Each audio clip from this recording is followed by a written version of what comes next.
Whoa. We are here. That was such We are so excited. I'm hype so as all ready. hell. Oh my We god, are I'm so here. ready. This is gonna be so good. Hello, and welcome everybody.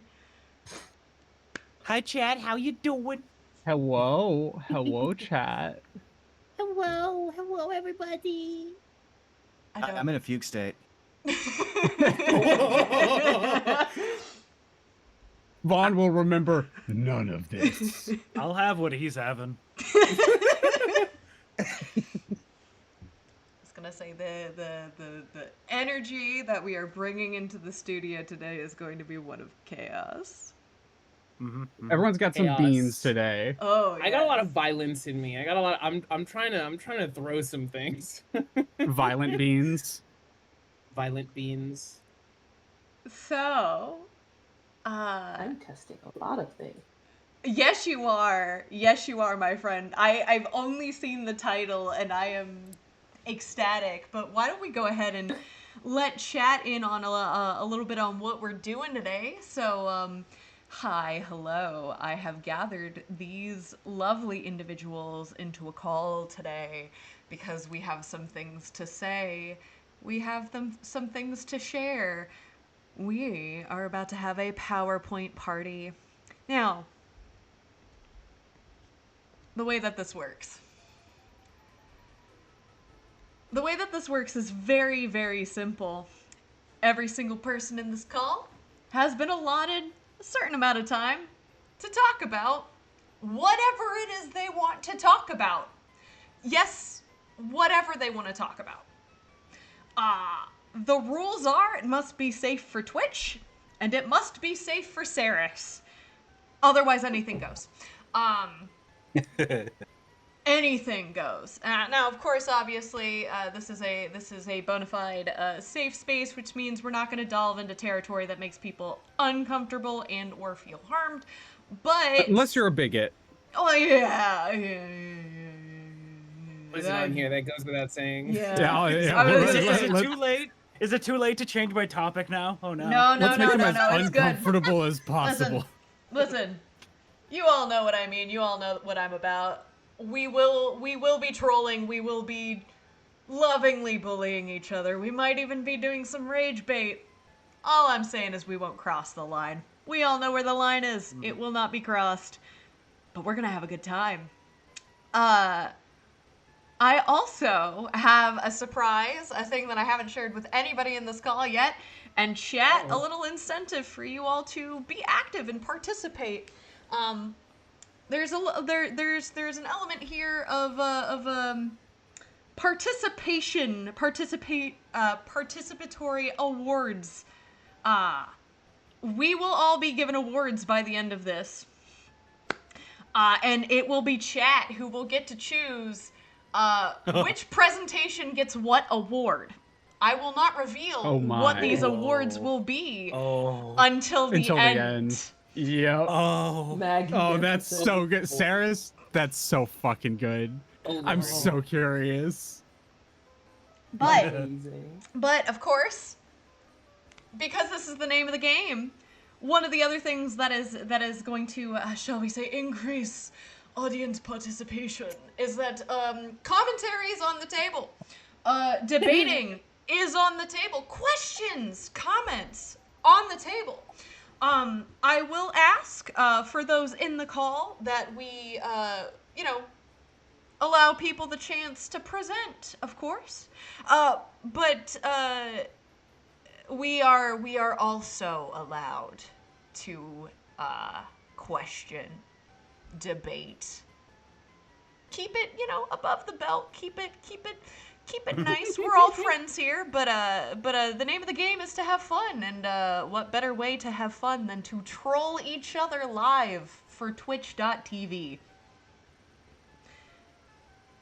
My fellow presenters, do you have any questions for me, your host, before we get this thing rocking and rolling?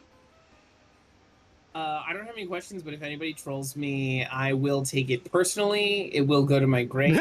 We will have a run until the end of times. We will be formally scheduling a Star Wars-esque Duel of the Fates. I'm excited. I'm excited to throw tomatoes at y'all and get tomatoes thrown at me. Oh boy. Hold on, I really just want everyone to quickly. know I'm still putting bells and whistles on mine. Insane. Oh my god. Well, before we get started, I do have to really quickly trinket in chat punky presentation why we should worship and offer all worldly possessions to Mina the Hollower. No, that wouldn't be it. It would just be me, because if everyone had to, Vaughn died. Vaughn hates me that much, so Vaughn and I are now mortal There enemies. goes my hero. Watch him as he goes. No, nobody else can volunteer their possessions to Mina, because only I can do that, because then it's not special. Everybody knows that it's only me dating Mina. Yeah, Punky, famously not polyamorous. Well, yeah, exactly. Everybody knows that. So, Wow. I look nervously at the camera. I feel like I'm Wow. text from someone.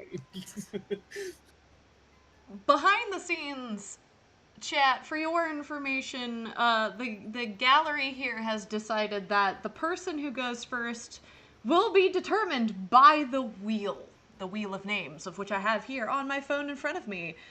The wheel protects. Zyme site. Oh boy! Oh, yes. Yeah! We are yeah. starting off Boy. strong. Oh boy! We have boy, this is gonna be such an introduction, Zai, because we have not really interacted outside of the chat so far. So I am so excited. Nope. All right. Yeah. I will need to do a real quick adjust once you start sharing your screen. Of course, of course. And I've also, sorry chat, been adjusting like on the fly. Because again, is it a stream if you don't have some sort of issue? My Fugi decided to go, pfft. So there's no image up for people talking, but I exist somehow in your imagination. My presentation still works though, so I will Hey, that's good. prepare for that. I'm just hearing the Deltarune explode, like seeing the Deltarune explosion on your Fugi the moment you start this up. It probably would, and I'm sharing the screen with you guys Velma! in Discord. Right. Oh, Wait, that's really good. It is being evil to me right now. Yeah, like my Fugi just said, "Nah, fuck this, we out." And All right. like, if All I right, put there we this up, go. There we draw go. that We got. Velma? That's a nice Velma. I fixed it. I fixed it. Chat. I fixed it. So I should point out that Velma was not done by me. It was done by artist extraordinaire Meeks King, who is my partner. He basically, side note, has this little thing of, hey, I got an idea. Looks kind of like a Chow in Sonic Adventure when they get up to some shit that they shouldn't. And then like 5 minutes later, he's like, here's this picture of this thing I've made. And I'm like, but I did. And so I get to use them. And I'm blessed with that knowledge and that opportunity. But yes, this is from artist extraordinaire Meeks King. So, deep dish dilemma. I'd like to give you guys a heads up. There will be references, citations. Don't worry about it. It's practice. So, do you like pizza? Yeah. Yeah. I like If anyone pizza. says Yeah. no, I'm coming to find you. If yes, then If you're any in says- welcome yeah. company. And I hope you also ate before this. There will be lots of pictures, so I hope you ate before tuning in. If I no, did not. oh no, Oh no. you might want to grab a snack while you have time. It's Oh, over. hold on. It's over Hold for on. you. I got cranberries. We're good. If no, yes you do. Stop lying. So, pizza. There's a history to the za, and I'm gonna try to condense it as best I can. But so you have pizza's modern ancestor, flatbread, so to speak. It originated in southern Italy. According to some research that you can see in the parentheses there, was first documented in a Latin text in 997 AD. It was very rudimentary. The best way I could describe this, to quote Tiana from the Times Literary Supplement, indeed, the first pizzas made in Naples in the early 19th century were small, unleavened white discs covered in lard and topped with fresh fish and cheese. And as they also mentioned later on, if you serve that to somebody right now, they'd probably look at you like you're crazy. But pizza had very humble beginnings. And pizza as we know it, as the slice, was kind of originally put together in like the 18th century in Naples. Mostly a working class, so to speak, food because it was for the quintessential poor man's grub.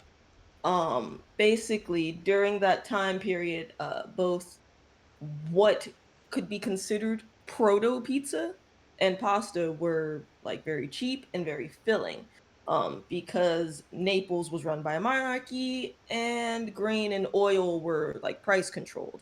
So to keep people from getting mad because they didn't have food and possibly rebelling and trying to off with their head the monarchy, no kings, ayo, they made sure that like grains would occasionally get filtered in, or released into essentially the supply chain.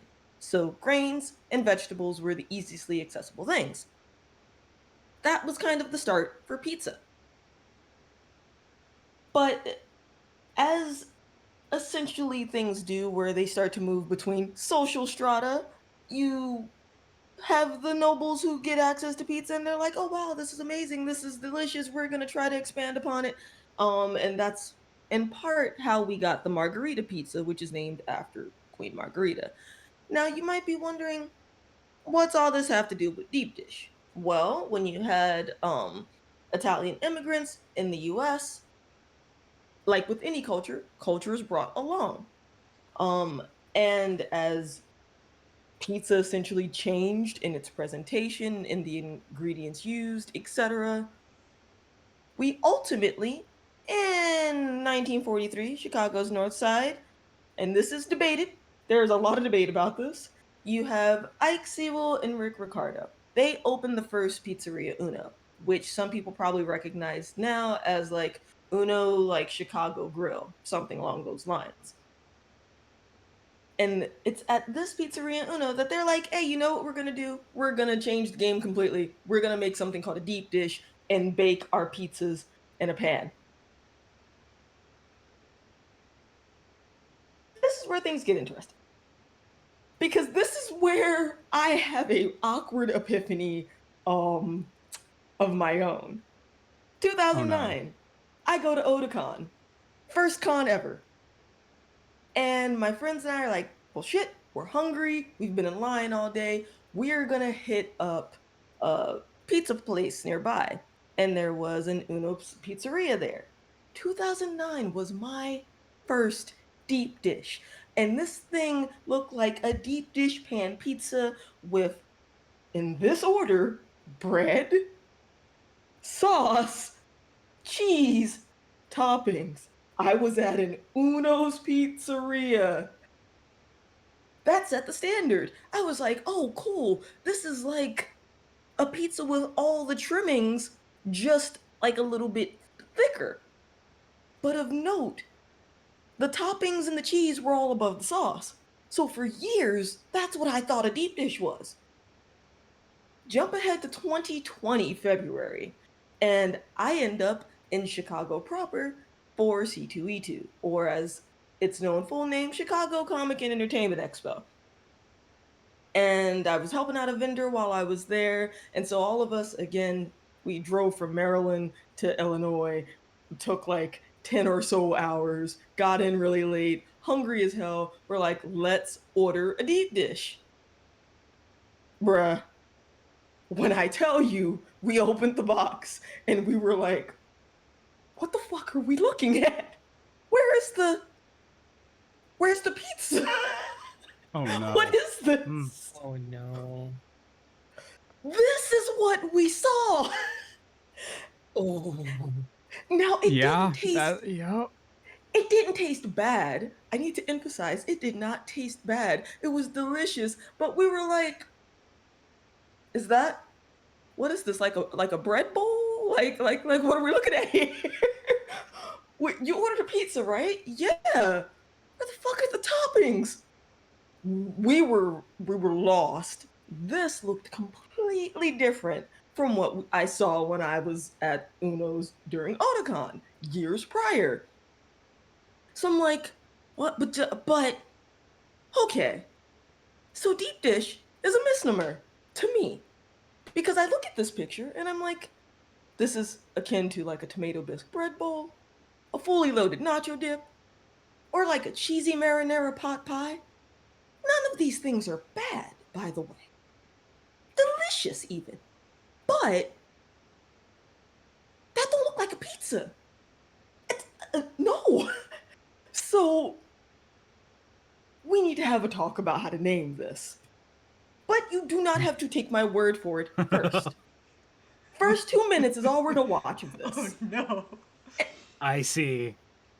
A toast to peace between New York and Chicago.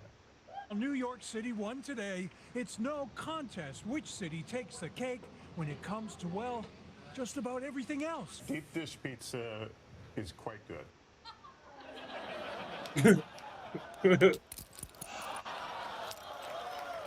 Sugar glass. Mm-hmm.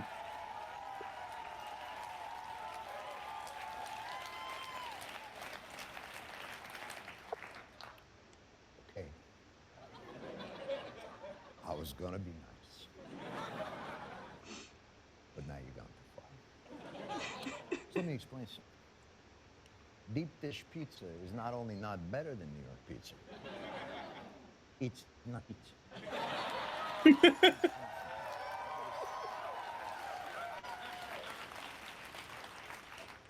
It's a casserole. Oh. I'm surprised you haven't thought to complete your deep dish pizza by putting some canned onion rings on top of it. It's a cornbread biscuit which you've melted cheese on, and then, in defiance of God and man and all things holy, Amen. poured uncooked marinara sauce atop the cheese. Atop. Mm-hmm. The cheese on top, the sauce, naked, cold, on display like some sort of sauce hooer. Hooer. You know the expression, there's no such thing as bad sex or bad pizza. Your pizza is like sex with a corpse made of sandpaper. Let me tell you something. This is not pizza. Whoa. It's tomato soup in a bread bowl. Thank you. This is an above-ground marinara soup for rats. Let me tell you something about your not pizza. I want to know when I get drunk and pass out on my pizza that I'm not going to drown. Let me tell you something. It's true. I look at this. Where's the lie? Where's the lie? You son of a bitch. I look at this. Right? It's a good thing Bosco isn't in chat. You're right. You're right. He doesn't watch other I was people's waiting. streams though, so. Oh. Pizza, I don't know whether to eat it or throw a coin in it and make a wish. And if I made a wish, it would be that I wish for some real pizza. Now, in all due respect, I realize it is very cold in Chicago, very cold, it's windy, you need to be able to, I don't know, have a pizza and maybe cut it open and climb inside it like a tauntaun to keep warm. Seriously, Like a who you think? Who uses an iron skillet to make a pizza? You don't use an iron skillet to make a pizza. You use an iron skillet to fend off someone who tries to serve you pizza made in a skillet. Here's how I know I'm right. You call it Chicago-style pizza. You call it deep dish pizza, stuffed pizza. You know what we call it? Huh? You know what we call this? You know what we call this? Pizza. What the fuck? Did you pull it out of his fucking pocket? He sure did. You don't want to know. You don't want to know where it I was. don't want to know. I really don't. I actually really don't. It's fucking taped to the side of the desk. just materialize the pizza. He had that in a cubby. The pizza dimension. Now, The pizza dimension. I wish I had a It's a pizza great dimension below my superpower. desk. that's the best dimension. I want that. Now, with this in mind, do I agree with everything he said? No, because I do think it tastes delicious. But my picante take, which for those who don't know, language lesson, picante, Italian, spicy. I like deep dish. It's fucking delicious. But my dilemma here is that calling it a pizza is a tad misleading, especially when you see it for the first time. So I'm like, let's reclassify it. It's either a bread bowl or a pie. But not like a pizza pie, but like a shepherd's or a pot pie. An example. We're all familiar with rectangles versus squares and the conversation around that. Okay. Rectangle. You have two pairs of sides that run parallel to each other. Usually they're different lengths. Square. Also a parallelogram, but all of its sides are equal and it has 4 of them. A square can be a rectangle. Rectangle can't be a square. I think pizza and pie, very similar circumstance. If I were to point to this cherry pie, no one here would probably think that's a pizza. If I pointed to this magnificent, delicious anchovy pie, or not anchovy, artichoke pie, that I got from a place called Gemelli's, check it out, you'd probably think that this is a pizza or a pie or refer to it as both. Because, you know, we have connotations in the English language. If I pointed to what is clearly a pot pie savory of some sort, you'd say that this is a pie. And I think that that's kind of where the deep dish should go. Deep dish is delicious, but it is built like a pie without a top. So we could just call it a pot pie, as opposed to pizza. So in conclusion, Chicago style deep dish, it's a delectable, it's finger licking, flavorful, satiating meal. But we should call it what it is. And that is not a pizza. Thank you for coming to my TED Talk. Very good. Now, Very good. I do got a question right out the gate, if that's okay. Absolutely. And I will go right after you, Leah. Yes. We all have, like, absolutely brilliantly done. We all have we all understand the idea of how, you know, gender is fluid and how life is fluid and everything. Do you think a deep dish pizza could be non-binary? Oh no! Fuck off. Yes. Yes, I do. Do we have a weapon? Do we have like a weapon? Yes, yes. Leah?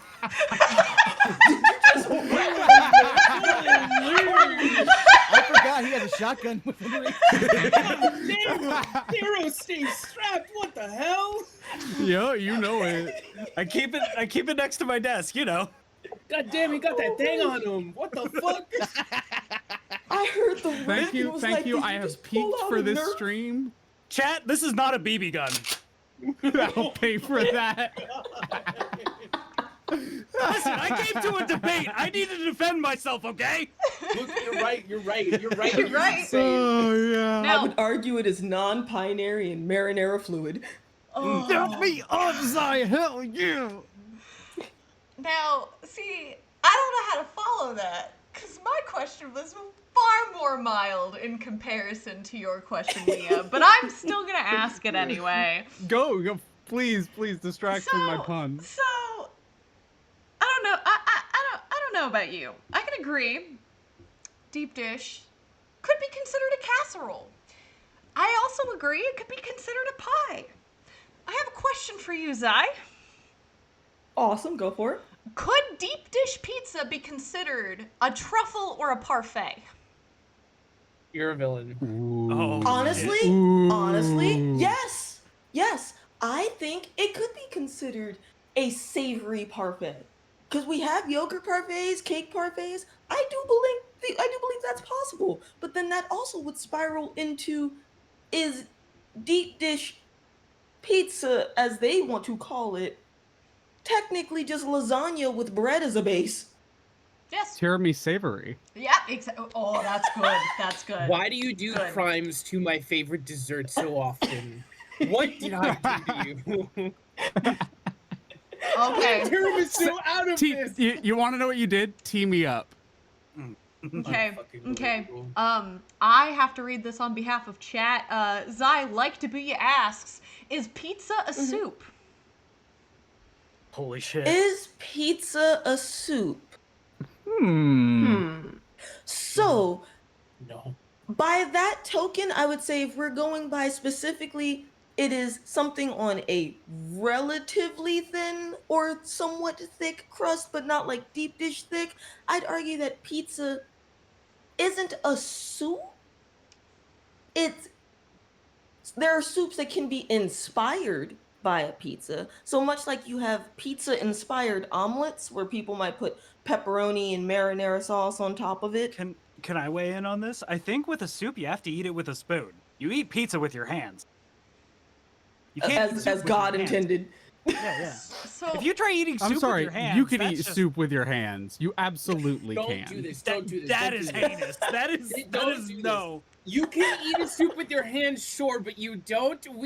There's a connotation of how people eat soup with spoons. If I bring fucking chili to the potluck and you just reach your hand into the chili and start going to town, I'm no. I would take the spoon and scoop it into my palm.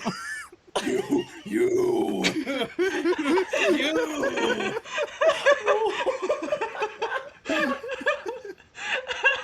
It isn't even your turn, and I'm this angry. How are you doing this? Like, don't get me wrong. I understand in this economy, times are rough. Spoons might not be readily available, but just go into McDonald's and steal 100 plastic spoons. They don't care. Exactly. Like, I don't think you should have to use your hands for the soup.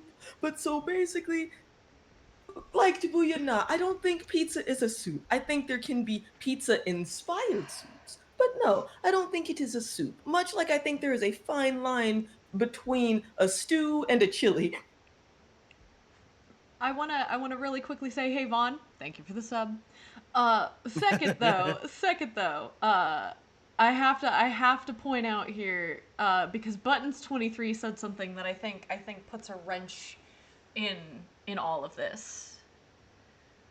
And that is deep dish is a soup in a bread bowl. No. Yes. No. That is. Yeah, it's like onion soup, right? Because onion soup has the cheese that sinks in it, just like the yeah. I see you.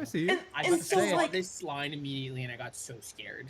I mean, when you think about it, everything inside that bread bowl is non-Newtonian, so.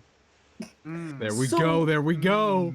I have to agree again, bias. I have to agree with Buttons on this one because deep dish, like when I kid you not, like I said, the first time I saw it, it looked like for lack of a better term, a regular pizza, just thicker. And then I saw it at C2E2 and was like, I thought we ordered pizza, not soup. Like, it looks to me visually like a very large bread bowl with all of the sauce just on top. And it's like, well, if you wanted cheddar soup in a bread bowl and put some marinara sauce on top, then why didn't you just order that? Like, and then sprinkle toppings. Like, we could have done it that way. Why'd you lie to me?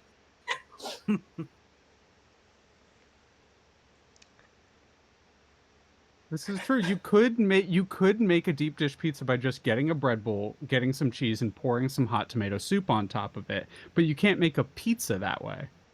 Yeah. So that's why, as opposed to me saying, let's just keep it as a pizza, I'm like, well, no, just reclassify what a deep dish is. Because a shepherd's pie is referred to as a pie, but you eat it with like utensils. Pot pie, same thing. And some people make a version of a chicken pot pie that instead of it being a crust is covered in biscuits. And I'm like, that's not a pot pie, but you know what? Sure, make do with what you have. So it's like, again, feels a bit more soup or pot pie-ish to me and very less pizza-esque. But that is Biscuit my presentation. pot pie is fire though. Mm-hmm. I like the crunch of a good pie crust. So biscuit pot pie tastes to me like chicken with dumplings, but biscuits instead. Fair. Thank you, Zai.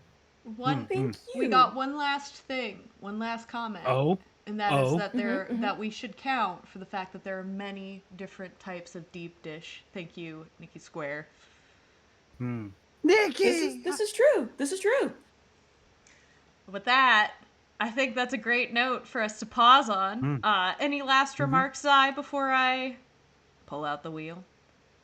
You have been a most magnificent audience, and I am including non-binary into the vocabulary now. Hell yeah! Thank you. You're far too kind. Alrighty. With that, I'm gonna go ahead and pull out the wheel. The wheel shall determine who goes next. Oh boy. Oh, we are going very strong. Oh no. Alrighty. Pharaoh. Oh boy. All right. Oh boy. I gotta get a setup. Get a setup, but as soon as I get a set up on your end. Oh boy. Make no mistake. We shall be right as rain. I'm so concerned. Chat, I hope you can forgive me. Also, because you're in charge of the slides, I get to be like, next slide, please. Yep, you do. You sure do. I'm not sorry, Nick. I will champion non-binary. Okay. And I want you to know, Thero, I picked out music just for you. Oh, perfect. I'm not gonna be able to listen to it. That's the stream, okay. I'll go back. That's okay. I'll go back and watch the VOD, see what you pick. I swear to God, if it's like RuneScape Sea Shanty number it's 2, okay. it's gonna be incredible. Okay, it's better. Okay. All right. Hold on. We gotta do things in a bit of a wonky order here, so bear with me, chat. Yep. I'm sorry, chat. I had to be lazy with this. I'm sorry. As we said before, they were I listening don't have to us. PowerPoint. I agreed to be in a PowerPoint presentation thing without having PowerPoint. No need to apologize. I don't have PowerPoint either. I used Google Slides because that's what I had access to. I don't know. I didn't know I had PowerPoint. I don't know I if can that hear the works. music. Oh, perfect. Hold on a second. Okay. I gotta pull this out. I'm waiting for chat. Yep. So chat can now see it, and then. All right, this should work. Okay. This is a topic. My Lord. This is a topic near and dear to my heart. It is why gamers don't deserve rights and they should be oppressed. It's a very near and dear topic to my heart. Next slide, please. So the first reason why gamers don't deserve rights and should be oppressed. Good idea making. Yep, trying to make it work. Point one. Gamers are stupid. They are very, very dumb. I have some examples in next slide, please. For starters, they're really bad with money. I don't know why. I can't really explain it, but gamers are just terrible with money. Whether Fortnite skins or battle passes or dumb canvas bags or loot boxes. That mount in the bottom there, that Celestial Steed mount, that mount made more money for Blizzard than the entirety of StarCraft 2. I can't explain it, but gamers are bad with money, which means they're irresponsible, and I don't respect them. Because money is such a precious resource, and they're being stupid with it. Another reason, in tandem with this, for why they're stupid, next slide, please. They keep supporting shitty-ass companies. Like EA that keeps shutting shit down. Activision that ate Blizzard, and Blizzard fucking, don't get me started on Blizzard fucking, the fucking 2-year-long fiasco they had with fucking abuse, which, chat, I need to remind you with Blizzard, it wasn't one person. it wasn't a bunch of people doing a class action lawsuit. It was the state of California coming down on Blizzard after a 2-year-long investigation. Time and time again, game developers they're just shitty companies, and gamers just don't care. They'll keep throwing money at them. It's dumb. Stupid. That's why gamers are dumb and stupid, and I don't respect them. Next slide. Into point number 2. Oh. Hold on. Sorry. God, I'm trying to fix something. It's not working. No, the scuff is perfect. There we go. Yeah, I was trying to fix it and it didn't work. It backfired. It gives time chat to marinate with what's going on. But point number 2, gamers are hateful. They're hateful creatures that it makes them just terrible to interact with. Point with gamers being hateful. Next slide. Gamers hate women. That's not cool. They point out peach fuzz on a women's model in a video game, and they're like, "Oh, I hate that shit." Like, way to self-report that you've never been close to a woman, jackass. What the fuck? Especially a woman with red hair who's very clearly of like Irish descent, and that's like a very common thing. Yeah, gamers hate women, and that's not cool. Hating women's not cool. That's not fun. They use AI upscaling, which that's a whole other thing. Yeah, but they use upscaling to make the women better, quotation mark, which, what the fuck, man? That's not cool. Fucking bullshit. Fucking bullshit, man. It's not cool. Next slide, please. But not only that, they turned that hatred in on each other with gamers. They hate each other. They will constantly judge each other for playing on different difficulties and stuff, and like, oh, get good and stuff like that. They will completely destroy like player populations, like the corrupted blood incident in World of Warcraft, where basically a disease from a raid got out of the raid because of hunter pets that were dismissed and brought back in. And players willingly spread the disease around to kill low-level players, and they just did it to fuck with them. They just did it to troll. There's constant teabagging in Halo. There's constant console wars over which has the best fucking console. Gamers just fucking hate each other. It's fucking bullshit, man. I don't like them. Now, on to point 3. Gamers are fucking annoying. They are so goddamn annoying. Next slide, please. They never shut up. Gamers just never shut up. Like, oh, you farmed all the fucking big bucks in the video game, and then you use those big bucks to get like 2% of an armor piece that you've been grinding several months for. Nobody fucking cares. Nobody fucking cares that my brother in Christ, that piece of armor is just a bunch of zeros and ones. Shut the fuck up. Nobody cares. Point number 2, with how they're annoying. Next slide, please. They have shit taste. They have shit fucking taste. RGB? That's too many colors. Pick one color. Have some goddamn class. Fucking, what's wrong with you? They looked at that. No. This one's calling me out a bit. I'll be real. Colors? Wait a minute. There's this like, do we have to be monochrome to not be a gamer? Wait a minute. Listen. Too many graphics piece with rubber hose. Pharaoh hates the rainbow, apparently. Take some fucking color theory classes, my brother in Christ.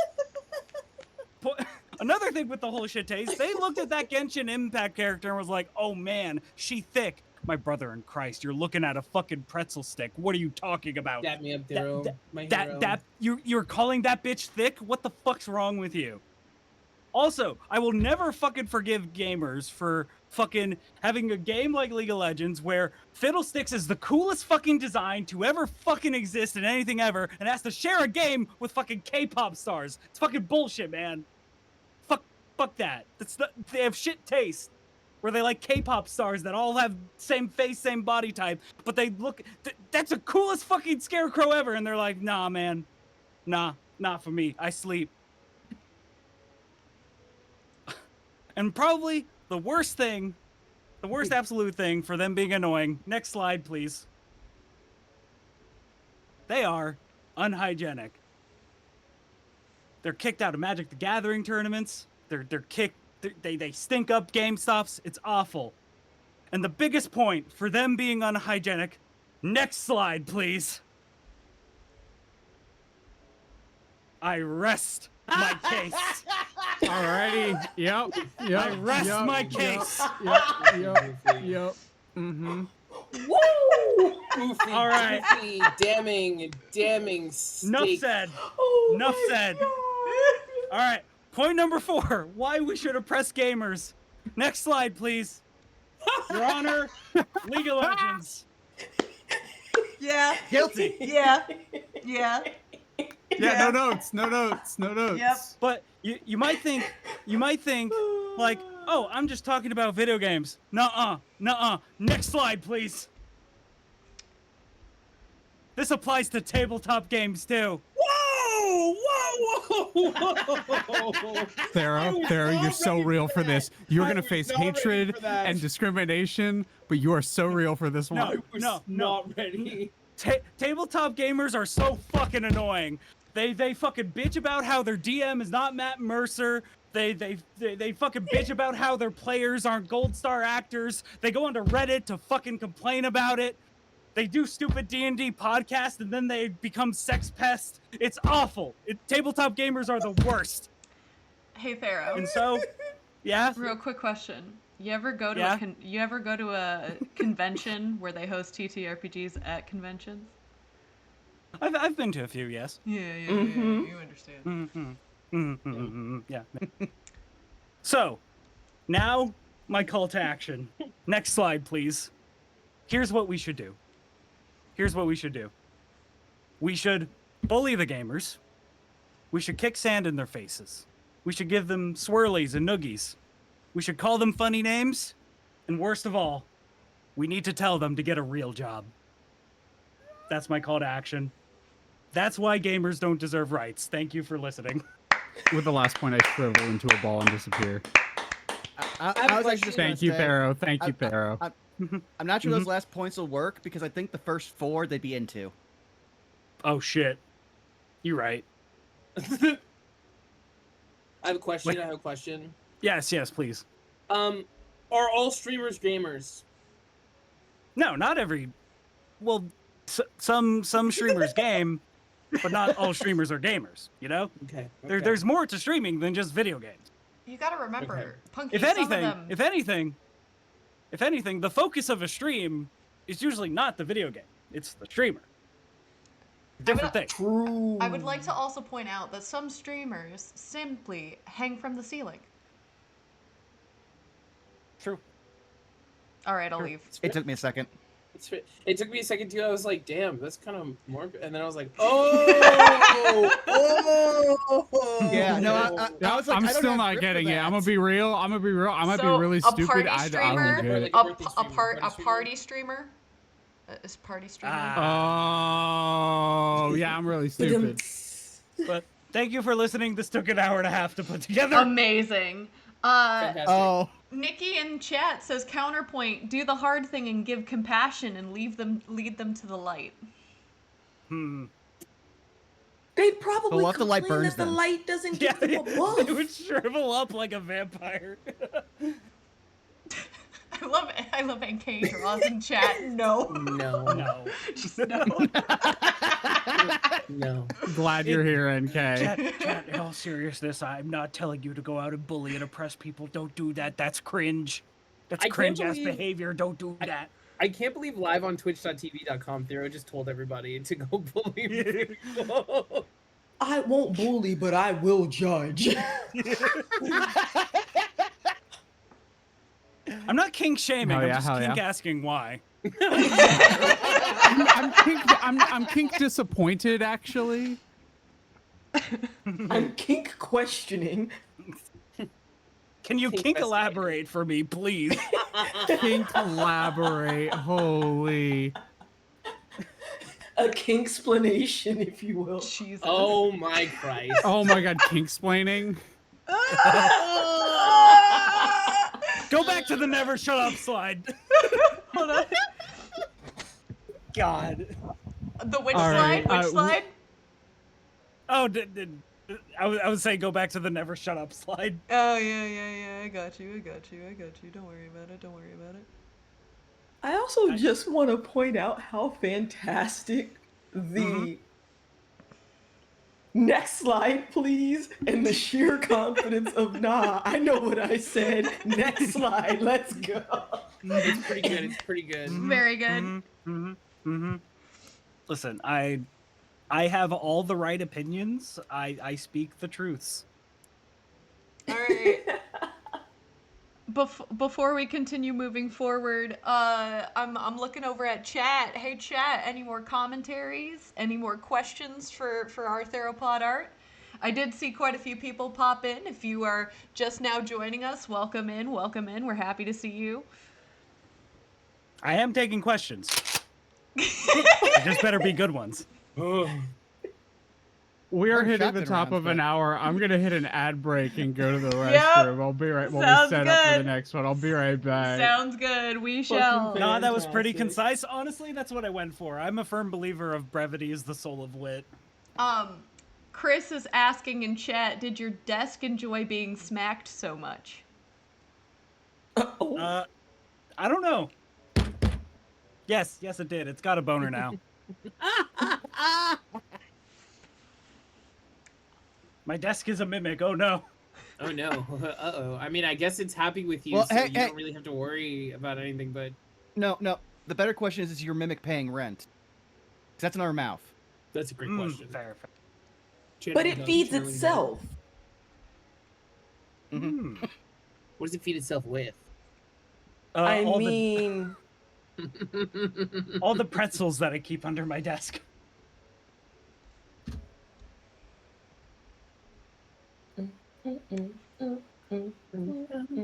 I'm still hearing the meme music. Yeah. And I was like, it's so appropriate. Listen, when Theros sent me his slides, I was like, I know exactly what I must do.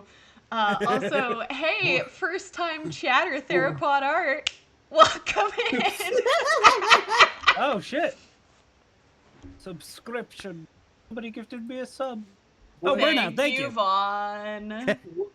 I swear at the There's end a reason why I use a Theros- gun in my Fugi. Sarah, At the end of Theros... What? Yeah, I saw this too. No. Oh, yes, you chose to do it. Let's go. Serious? You didn't see shit. You didn't see shit. You didn't see shit. You didn't see shit. You didn't see shit. Well, I guess now I have to go. I guess you all chose for me because of my blunder. I thought I stopped streaming. Well, it didn't show up on stream, I think. No, it didn't, but you all saw it. It showed up on my screen. Yeah. I guess I have to we go all now. saw That's what? fine. That's fine. We all saw what? What are you talking That's about? fine. I could go. I could It go. was I not don't shown on mind. my screen. I had thrown up my returning shortly, so Yeah, you're good. yeah, It's still I surprise can go. over here. No, I'll go next. No, we'll do Sarah this. needs. For my sake, I think Sarah needs to go next. Yeah, I have For no my problem sanity. going next. I have no problem going next. Alrighty, fair enough. Let me get our window set up. Let me get everything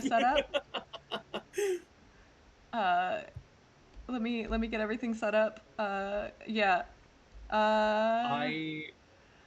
Saris, what did you cook up? What happened here? I'm so Okay. glad Sarah's went with this one. Yep. I have right. knowledge. So, I'm so ready. I decided to come to our PowerPoint party today with a list of things that my late father used instead of proper tools and utensils. And yes, they will get progressively worse as this goes on. No. Magnificent.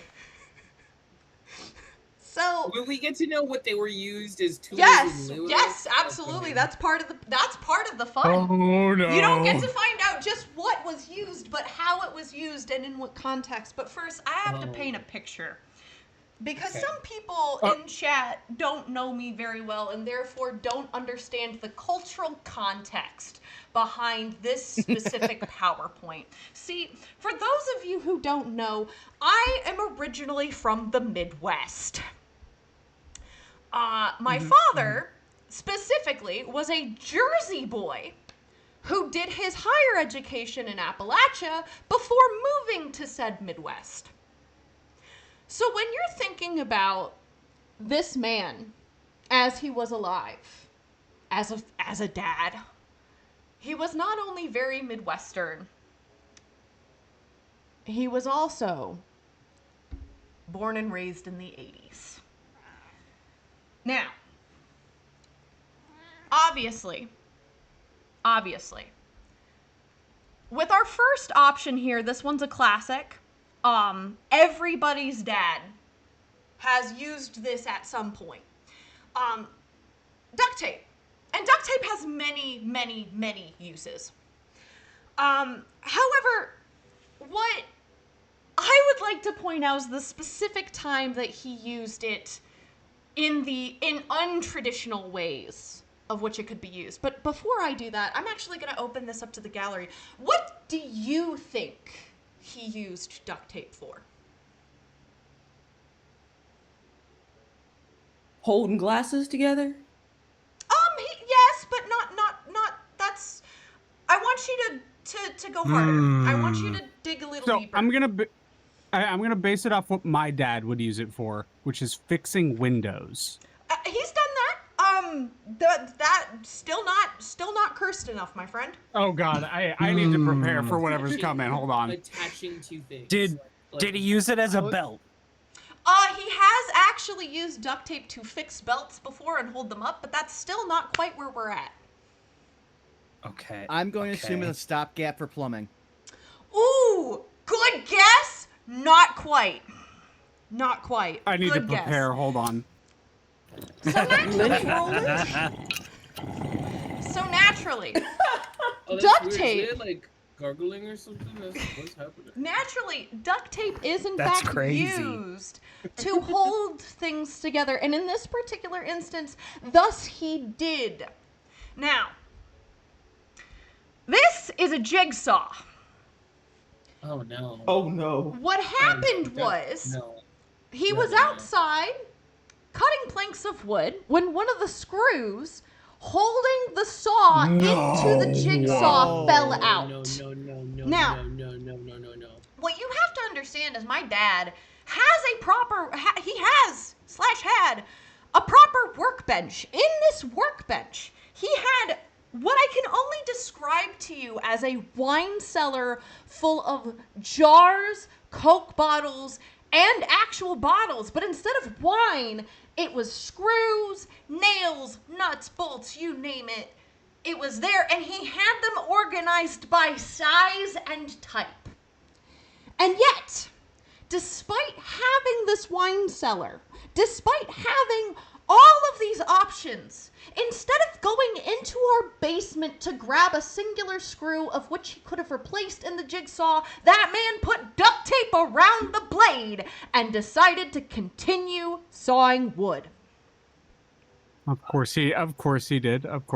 Yeah. Yo. Now, he did not lose any fingers. That's it. He But didn't didn't lose any... the saw. I would like to remind everyone else who's watching this presentation that we're on the second slide, and we were told this gets worse. I feel like this was a very purposeful starting point. Oh yeah. So somehow the blade did not lose its sharpness, and the saw was effectively utilized until about 3 hours later when my mother came outside and realized what he was doing. Now, It's true. Sorry, it's what are the what? comments? So no, I gotta see this. I mean, if he did lose any. Yeah, he would. You're right. No, he would. He would have taped them back together. No, you are correct about my father. He would have done that. He would have done that. Correct. Oh my god. Correct. He would have done that. Just rub some dirt on it. Really quickly, Bubba Love a Ding Dong. I work in construction. I'm not surprised. And yet my father wasn't a carpenter. I will remind everybody else the last piece of cultural context. He was an aerospace engineer.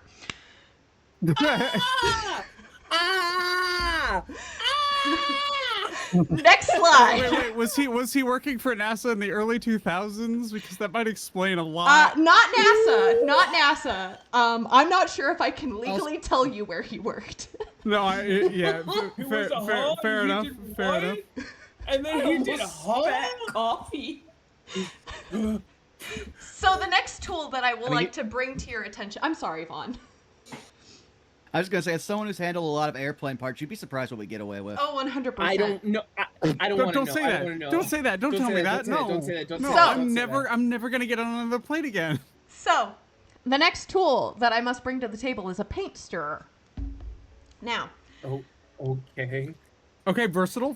Setting the scene Don't for you. say that. Setting the scene for you. We're having a cookout. My uncle and my dad are in charge of grilling. And my dad... Oh, bad start. My dad forgot to bring his turner Yep. from inside. And decided to turn the burgers and the hot dogs with wooden paint stirrers that did in fact have dried paint on them. I was gonna say, were they used?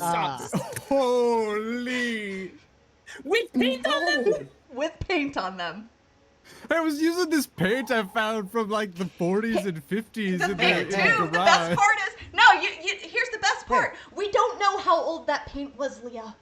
We don't actually know how old that paint was. Listen. Who likes a little adds to the lead? flavor. Yeah.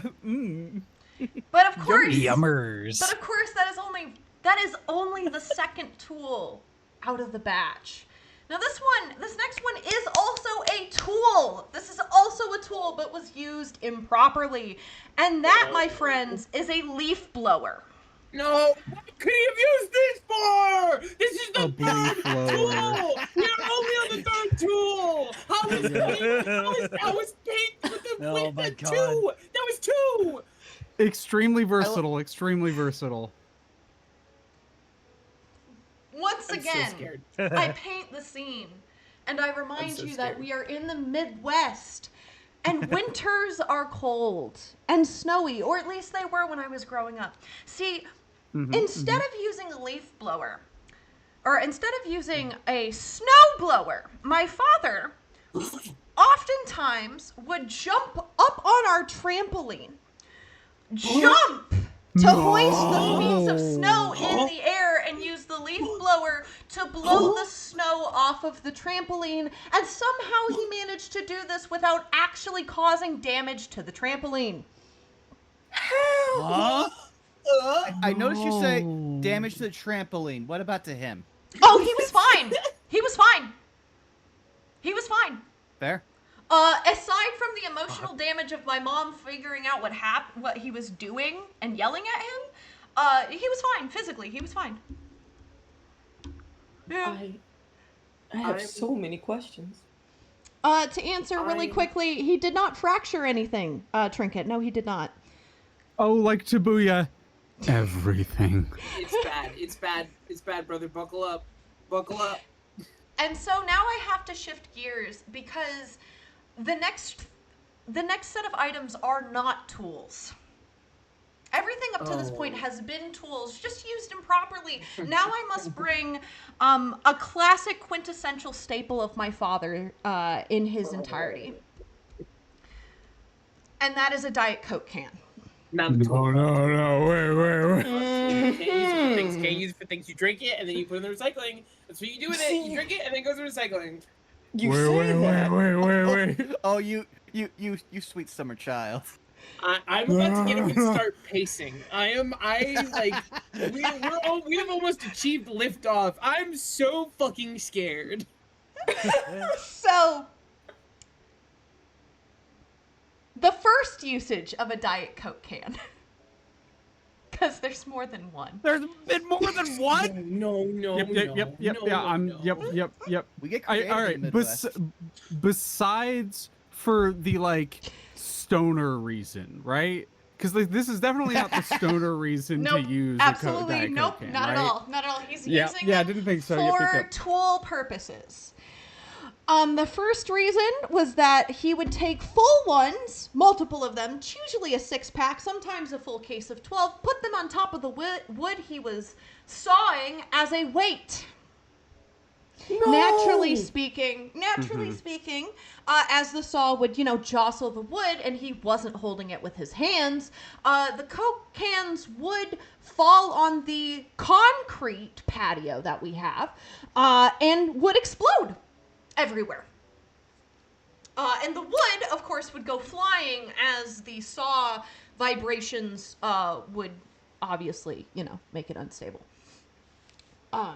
I have so many questions. Second, hold your questions until the end. Hold your questions until the end. Oh, you were so waiting to say that. The second reason for a Diet Coke can only happens after the Coke inside has been fully drank. Whether or not it was actually cleaned out is up for debate and interpretation. But what he would do is that he would use it as a grease catcher under his grill. Instead of at least like cut the top off. No. Oh. No. Just opened the tab and would try to line it up. But of course, the hole isn't big enough, so it would accumulate at the top of the Coke can and catch on fire from the heat of the grill. There were multiple times. There were multiple times where this occurred, to the point where my mother kept a fire extinguisher in our garage during the summer months.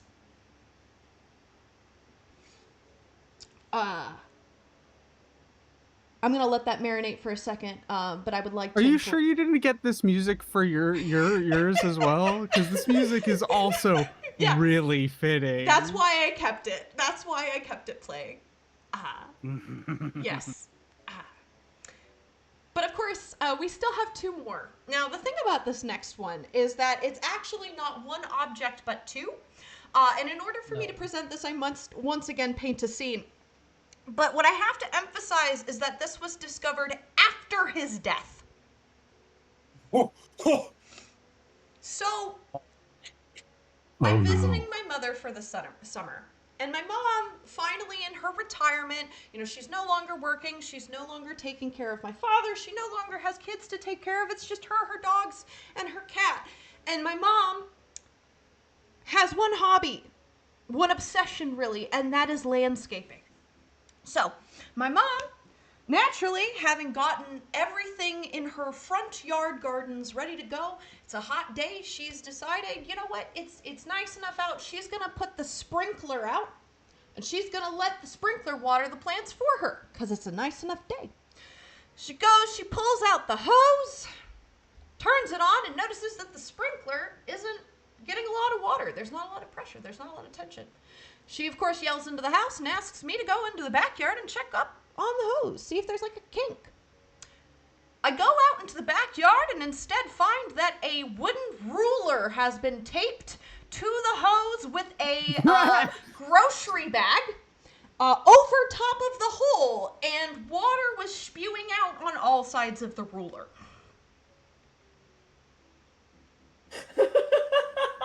I'm actually just impressed. Would you believe I've seen a similar trick before? I would. I'm from Backwater, Montana. I've seen some shit. Yep. What the fuck is going on in the middle of this goddamn country? What's happening? I regret to You don't want to know. It is a liminal space, Punky. It is a liminal space. It's like multiple state spanning back rooms. I was gonna say, so the back rooms, it's like if you could get outside of the back rooms, but it didn't lead back to our world. And I see in chat he could have used duct tape. Yes, but that would be too easy. It would have made sense that time. It would have made sense that time. Well, No, because I'm it doesn't hold up to water. Go ahead, Vaughn. Well, I was gonna say no. From what we've learned from this, the duct tape was obviously too far. This is what he had to hand, and he made it work. Yeah. It worked. Marginally. I mean, it was probably wearing down by the time you got to it. Like, I would imagine he upkept that, right? Like, I imagine he changed out the trash bag. No, Leah, you give him too much credit, and the next object is going to be proof of that. Because when I tell you with confidence that this man probably did the thing and forgot all about it, I can't ask him, but I believe it in my heart of hearts. And this brings us. There's no better way for me to transition into our last item. Now, I would like to ask, what do you think he used plastic 90s Barbie shoes for? Barbie shoes. So these are small. Thermonuclear device. They're rubber, so I'm gonna assume some kind of insulator. They're plastic. No, they're plastic. No. They're plastic. They're not rubber. Don't out me, Crow Witch. I am not allowed to say because I might already know. Yep. I'm so fucking scared. Like, flavor enhancer for a meal at this point? Like, I don't fucking know, dog. Yeah, remember, Hole we gotta plug. think tools. That's a good guess, but no. Hammer. So once again, I paint the scene. It is after my father's death. My mom has discovered that there's electrical problems in our basement. Stop. And so Yes. Okay, this was my second guess. Fuck. she pulls out the drywall to figure out what the problem is and discovers in the process, to the point, by the way, that this startled her so bad that she had to call me from outside to come and bear witness to this. He used them as wire caps. Would have been right. I was so close. Huh. Fuck, I second guessed myself. What? What? And it is at this point where I will open up the gallery into the chat for comments, questions, and concerns. I'm gonna hold my comment to the end because I want to hear. I want to hear everyone else's because I have a question actually. Okay, I have a question. Sure. Saris, what is the thing that you've used as a tool that should not have been a tool? You yourself. For me? Okay. Yeah. There are a couple of things that I will openly admit that I have used as a tool that I probably shouldn't have. For one, I did use, now, I already can understand and hear your complaints, but hear me out. No, you'll see none from me. I imagine Papa Saris is looking down from heaven like, I did once use a pizza cutter as a rotary knife because I couldn't find a spare blade. Okay. That's good. That's smart. That's smart. I did not sanitize it crazy. afterwards, and I did sharpen it afterwards. Not crazy. That's also within the realm of reason, too. Have also used, when I was younger, now granted this was younger Saris, we did in fact use things like baskets instead of knee pads when rollerblading. That was a thing. Pretty much anything that I could easily strap around my knees. No, it was not successful. Yes, my mother was angry with me. I think the other one is name any tool that's not a mallet that I have used as a mallet. That's another one that definitely is up on the list. But the thing is, it's been more than just one object. We have a list. There's a list.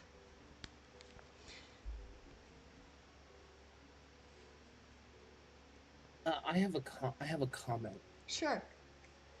I have a comment. Sure.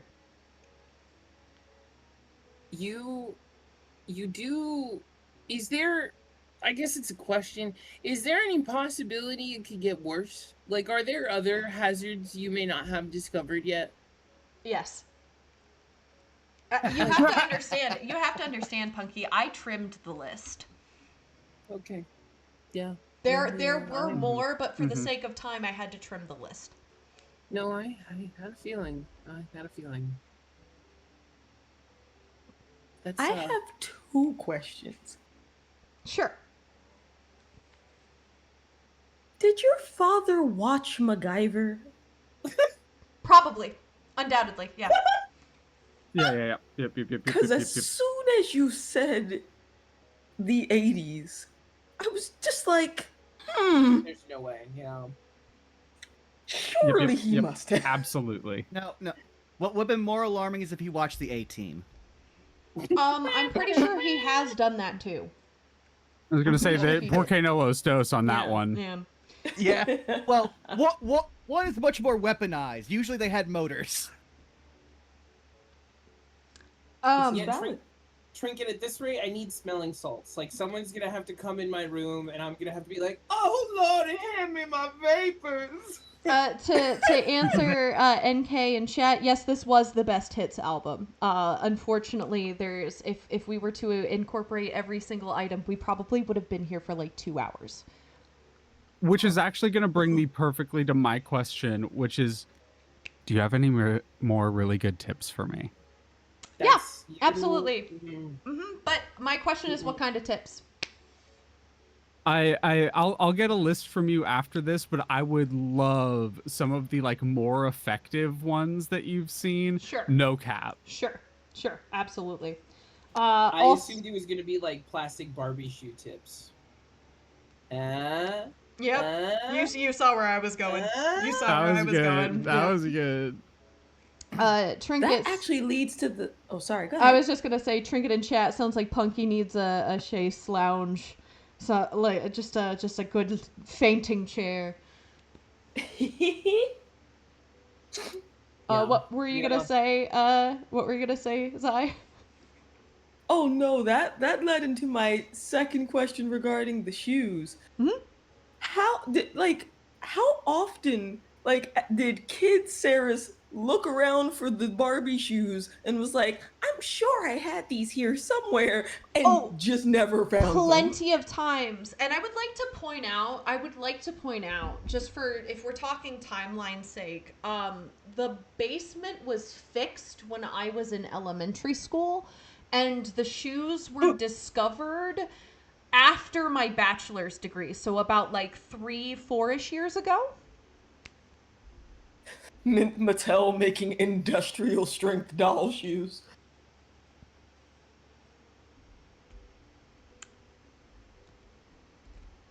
Yeah. Yep. I'm just stunned. Yeah, no, same. I'm not surprised. I'm from the Midwest. I know people who have done this or have done worse. Thank you, Deltarune Lancer. Right? Yes, like 15 years, yeah. Those shoes were in the drywall for like 15 years, actively holding active wires together. And by the way, I would like to point out as one last note about the Barbie shoes, they were not the source of the problem. She just found it in the process of finding the problem. Oh God, that Thank means you for the worked. 4 redeems. Still drinking water. Appreciate it though. I was thirstier than I thought I was, so thank you. But yeah, so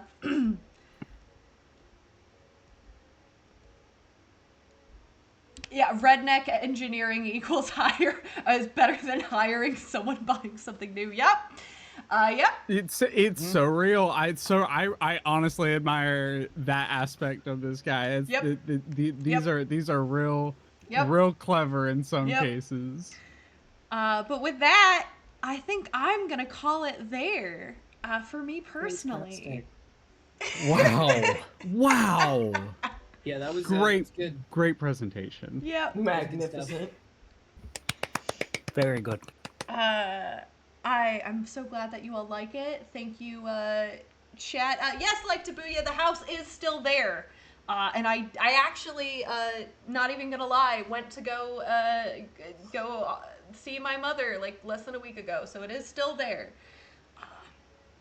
But yes, moving right along, and I am gonna change the music up for this one. We have Punky. Yes! Oh, I was hoping it would be me. Alrighty, gang. Alrighty, let me pull my baby up. Do you got sound for yours? I don't have sound on the slideshow, but I have Okay. a song that I'm gonna be switching to on my end, on my stream. Perfect. Let's see. So I'm gonna go here. Nope, that's the, yeah, I am gonna go here. That's the right thing. Also, really quickly, thank you, Ray. Thank you for the gifted subs. We really, really appreciate it. Do this. Yay. And do that. NK also dropped about 5 subs earlier. Just Oh for, shoot, did I miss it? Yeah, NK dropped a bunch Oh my for the goodness. fucking legend. Thank you so much, NK, for the gifted subs. I really, really appreciate it. Hold on, I'm just configuring this on my end so that it doesn't look like doo-doo. Yeah, that's my job. Wow. Oh my god. No. I know what my slides look like. What the hell? I mean, my slides don't look fantastic. Let's not get ahead of ourselves. If I do this, it shows that. Fantastic. So I'll move this here and then go here. My friends gathered here today. Give me just a second. Are you Yes. sharing your It's screen? a black screen. Should be a black screen. I am Okay. sharing my screen. Perfect.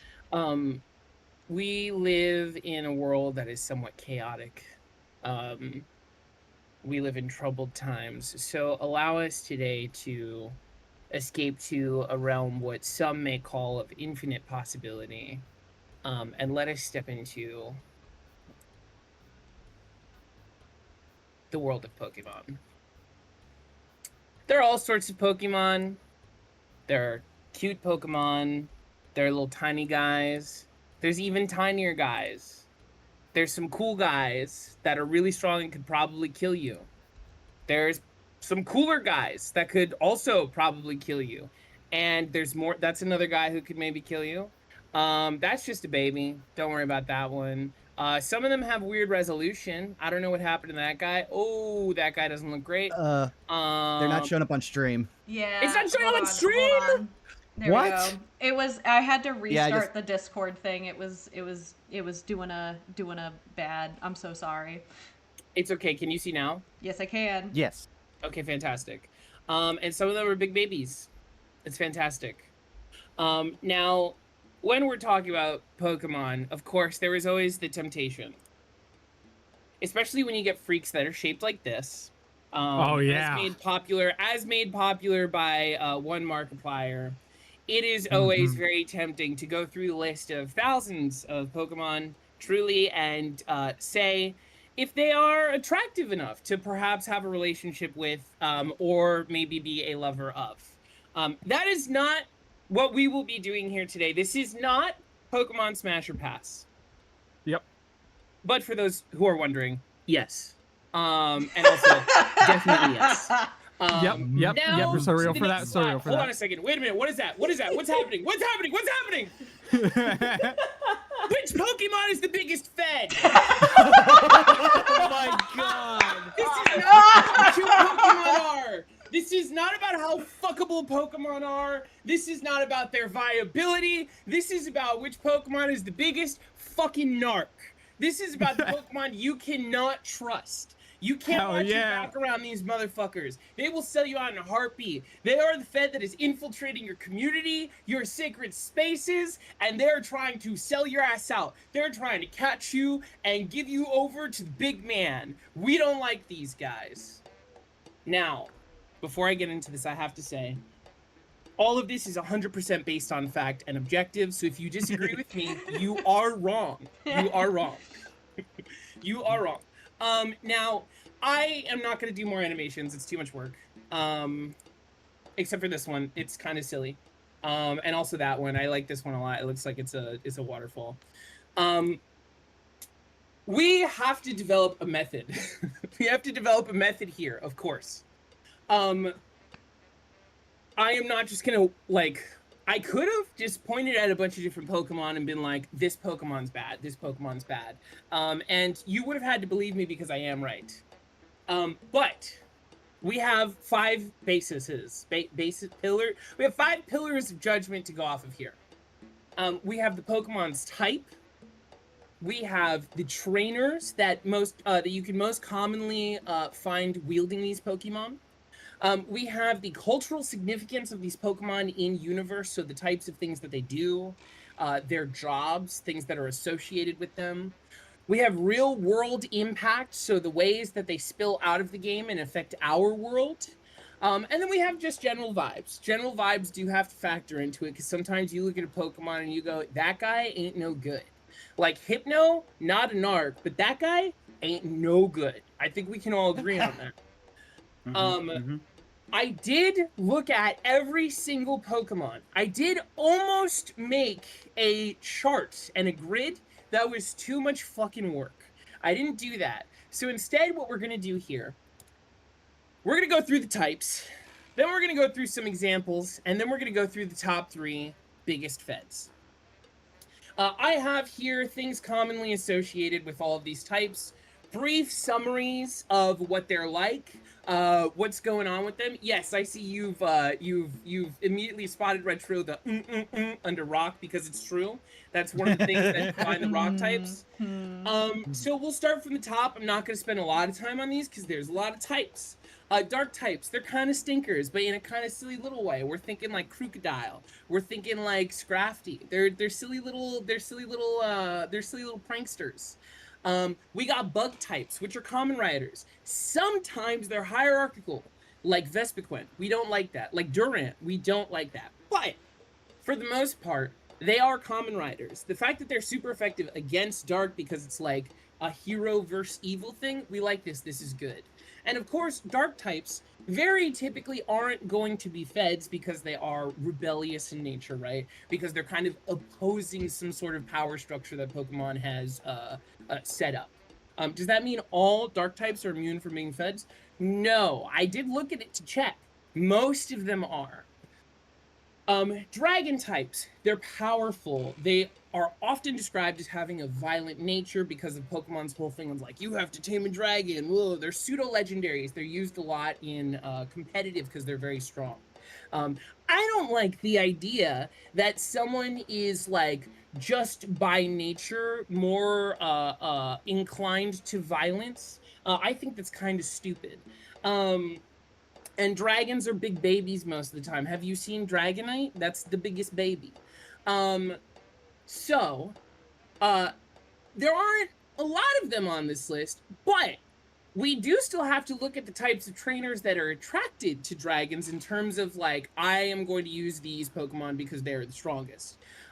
It does attract a lot of Fed type trainers. Which is not great, but I don't think that necessarily reflects on dragons as a whole. We have electric type Pokemon. It's really weird. Pokemon likes to use them as generators a lot, which is kind of weird.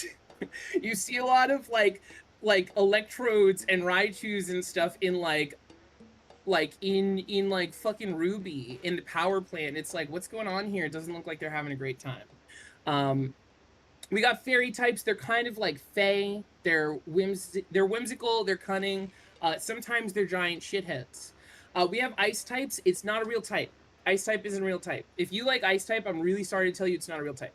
There are like only 60 ice types total between like full types and dual types, which is the smallest amount. And fairy got added after ice type. So not ice type. It's kind of not a real type, unfortunately. Pretty much none of these guys are feds. Ice types, they're kind of in the clear. I did look at them. None of them really make the cut. Fire types, they're kind of weird. You know, again, it's like the trainers that are attracted to them. Flying types are birds. You know, you see the rest of them. I think important things to pull out here. Ghost types, they're mysterious, right? They're misfits. They're sometimes stinkers in a negative way, but I think the fact that they're misfits adds to this, it makes them less inclined to be feds typically. Like, when you see a trainer using a ghost type Pokemon, we're thinking Hexmaniac, we're thinking other kind of like spooksters. They're not really like, they're kind of people on the outskirts of society, you know? They're kind of people who are kind of pushed to the boundaries. And those are not typically the people who are becoming feds, you know, who are trying to support this like unhealthy power structure. Other things to call attention to, I think, are ground, steel, and rock.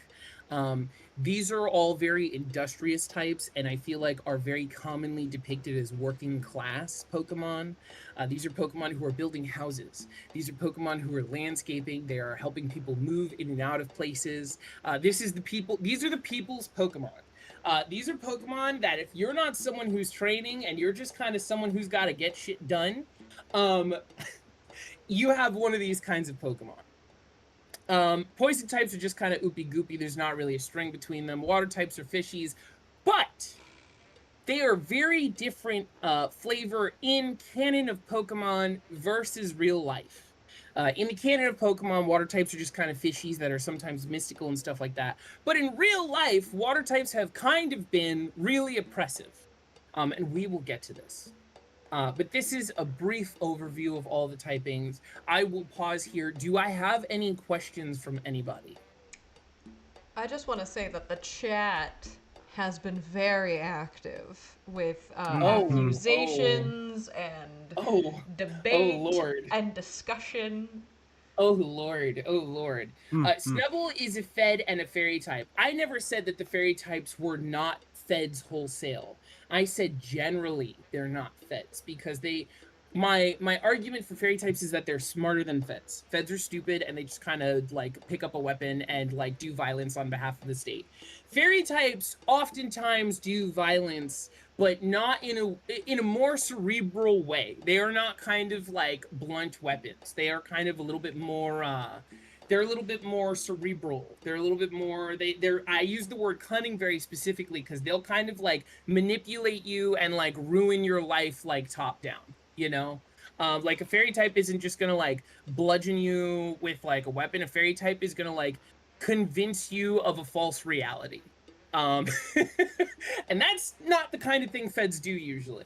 Now, does this mean fairy types can't be feds? No. I think the only type that I cleared here truly was ice type. I think ice type was truly the only type that I looked at, and I was like, I don't think any of you are feds. And Momo, we're winning. We're winning. It's also because there's not a lot of them. There's only 60 of them. Yeah. Hell yeah. Hell yeah. Winning. I will say it's kind of ironic that ice types are not any feds. I was kind of It is very ironic. It's kind of wild. I looked there first for a reason, but then I was like, I really can't find anything that I think would be like what am I gonna say? Like, well, what am I gonna say? Like Glalie? Glalie's not a fucking fed, you know? Like, oh, bear tick? That's a fucking polar bear. That's a snot-nosed baby who never cleaned up their boogers and it fucking caught on their chin, you know? Like, that's not, you know? Okay, so next slide. It goes to show that your knee-jerk reaction, the first reaction is not what you got to go off of. It's crazy. It's crazy. I really did look into it. So we have a sampling of trainers found throughout the Pokemon. Snorunt, Snom, and Satitan would never be a fed. See, I agree with that. I think Snom is Precious Baby. I think Snorunt is also Precious Baby, and Titan is a whale. I don't really think. I don't think that whale's gonna be a fed. Anyway, we have here a sampling of trainers. There was no bias in choosing any of them. I promise. The first one, an ace trainer. They are kind of attracted to dragon-type Pokemon out of a lust for power. They want to be the best. It's a little bit unhealthy. They're usually sore losers. They're kind of stinkies. So this is a point against dragons, you know? I think a lot of stinky-ish people who are kind of bullies or would be bullies are using a lot of dragon types. This is a kid-ass kid. This is Joe Schmo. This is youngster Joey. He's using normal type Pokemon. Rattata, not really gonna be a Fed, I don't think. Raticate, not really gonna be a Fed. You talking about the dog Pokemon? We'll get into that later. This woman can kill me. Quick question. Yeah, what's up? They may not be feds, but would Rattata and Raticate still be snitches? I think they 'cause would they're be. rats? I think they would be snitches. Maybe. Meowth is the biggest snitch. Unfortunately, you could buy that motherfucker out in a heartbeat. Oh yeah, no. Yeah, that makes sense. That makes sense. Dark and poison type. She is exempt. These are two types that really aren't like. This is a point for dark and poison types away from being a Fed because she is a delinquent. This is literally her name is Punk Trainer. Like she is a delinquent. She's described as a delinquent in the game. This is someone who is opposing the system and has been labeled as such. And these are the Pokemon she uses. So that's very beneficial for dark and poison type Pokemon. This is a bug catcher. This is this is another baby. That's another little baby. What's that baby? That baby's not a Fed. Babies can't be feds. They don't know anything. They don't know. Babies don't know nothing. They can't be feds. This is a hiker. This guy goes hiking a lot. And like I said, working class Joe Schmo, you know, this is the dude, this is the normie that you know in your life that doesn't really play a lot of games. He has no idea what Twitch is. He goes climbing on the weekend for fun. He's kind of a cool guy. He's not really as educated as things as he should be, but he's a chiller. And the Pokemon that he has are rock and ground type Pokemon. And even if he doesn't know what the proletariat is, he is a part of it. And he just needs to be educated. He's not really doing anything to further the cause of feds. He just kind of doesn't really know what's going on, right? Next slide. There are cop trainers in Pokemon, and there are cops in Pokemon. I do have the one cop that everybody does kind of leave as exempt. And he is not exempt, but I will say the case for him not being a bad guy is very strong, and this is Looker. This is International Agent Looker, who we see in the top left. He is the one who investigated the essentially religious cult of Team Plasma. He has been all across a couple different Pokemon games.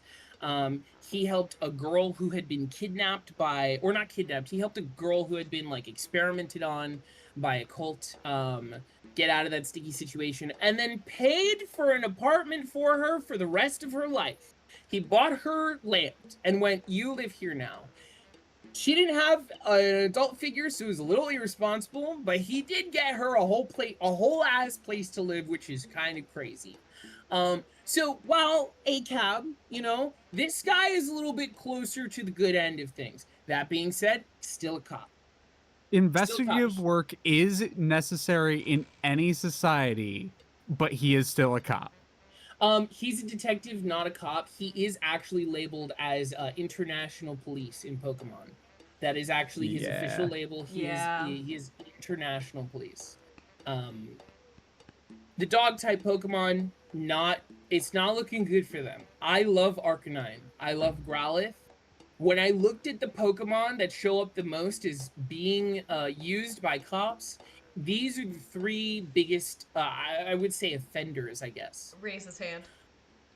Yeah, what's up? There was an entire episode in the original series called The Canine Force, and it was just Growlithe and Arcanine.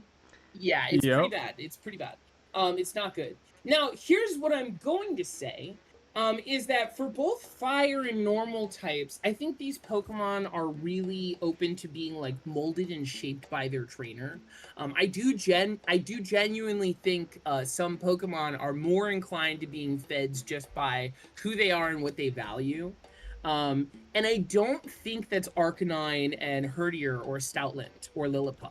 I think they're dogs. They're little dog babies, and similar to how dogs are in real life, they respond in turn with the kind of behavior and treatment you cause them. I think if you leave a Growlithe or a Lillipup in the wild, and you know they evolve and they become their final forms, they're not going to have any specific inclination towards being feds. They're going to be like wolves. They're just going to be like wolves in the wild, right? So while this isn't a great point for them, I think this is more reflective of behaviors of cops than it is of the dogs themselves. Machamp, no excuse. You're a full person, dude. You got 4 arms, you got 2 legs. You gotta examine some of your life choices, bud. You maybe gotta take a step back and realize you're maybe doing harm.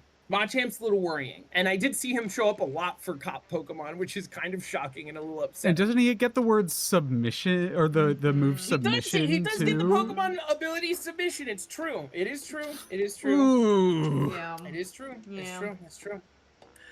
Now we have some more examples of Pokemon and their cultural significance in reality. I have Pikachu Libre here just because she is fantastic. You all need to know about her and love her and appreciate her. We have Metagross. Metagross is a supercomputer. It's kind of a neutral point for it. It can be used either way, right? Supercomputer can be used for good or bad. I looked at Metagross and I was like, you're kind of a tank. This is a tool of war. No, actually. It's just kind of like a supercomputer nice guy. Machoke, the previous evolution of Machamp, based and awesome, working class guy. They have a whole moving company.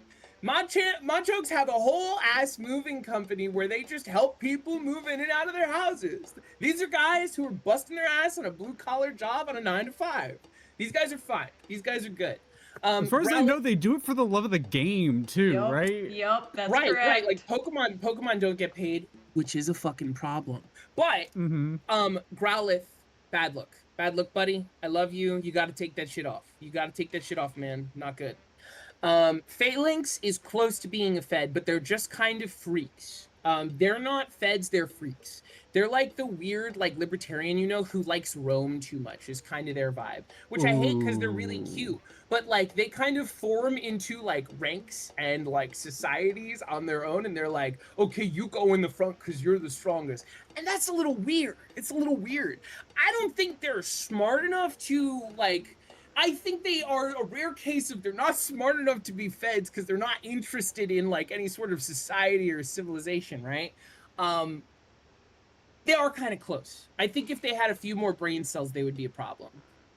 And then, of course, we have the generational icon, Tinkaton, who, and this is a great example of in-universe cultural significance, is immediately cleared from being a Fed because she is the biggest fucking rebel motherfucker in the world. She doesn't like, she's the biggest hater. She doesn't like Corviknights just to fucking hate on Corviknights. She knocks them out of the sky with rocks because she's like, you piss me off, dude. You kind of suck. She has a big ass hammer. She just uses it to take stuff sometimes. She just uses it to go and bash the fuck out of stuff and steal things. I'm not saying this is great behavior, but it is kind of anti-establishment behavior. Does not make her a Fed. She is not a Fed. She's maybe a little bit too much of an anarchist. Not a Fed. Not a Fed. At least Phalanx are able to transform into Mecha Shiva. True. It is cool. But they are still worrying. They are still worrying. Next slide.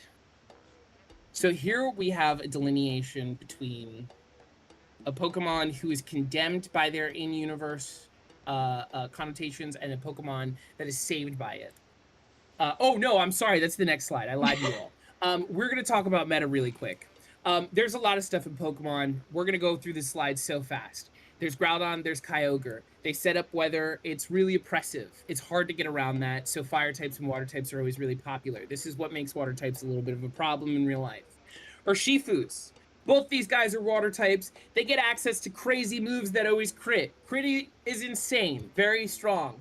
The biggest problem out of all these, though, is motherfucking Smeargle, who can use any fucking move that he wants to, and the meta used to be hidden team sheets, so you couldn't see what moves your opponent was using. So they could show up with the shit-ass Smeargle who could fucking know anything. And this is not in the favor of chaos. This is not in the favor of anarchy. This was a tool used to oppress on one of the strongest teams in Pokemon for a full fucking year. This guy was a problem. He would put your ass to sleep using a move that only Darkrai has.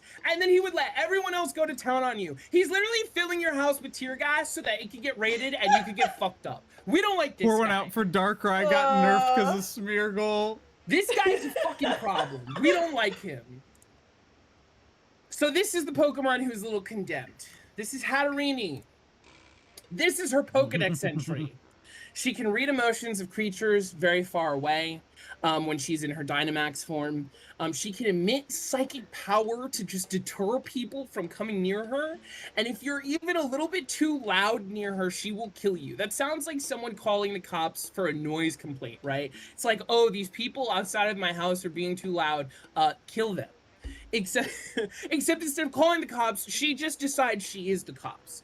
Not good. She's minority report the Pokemon. She will tell if you're a problem before you are a problem, and who's to say she's not biased, right? What if she decides she just doesn't like a certain kind of person and goes, they're gonna be hostile? You know, we don't have any basis to judge off of like her objectivity of who is angry or hostile, right?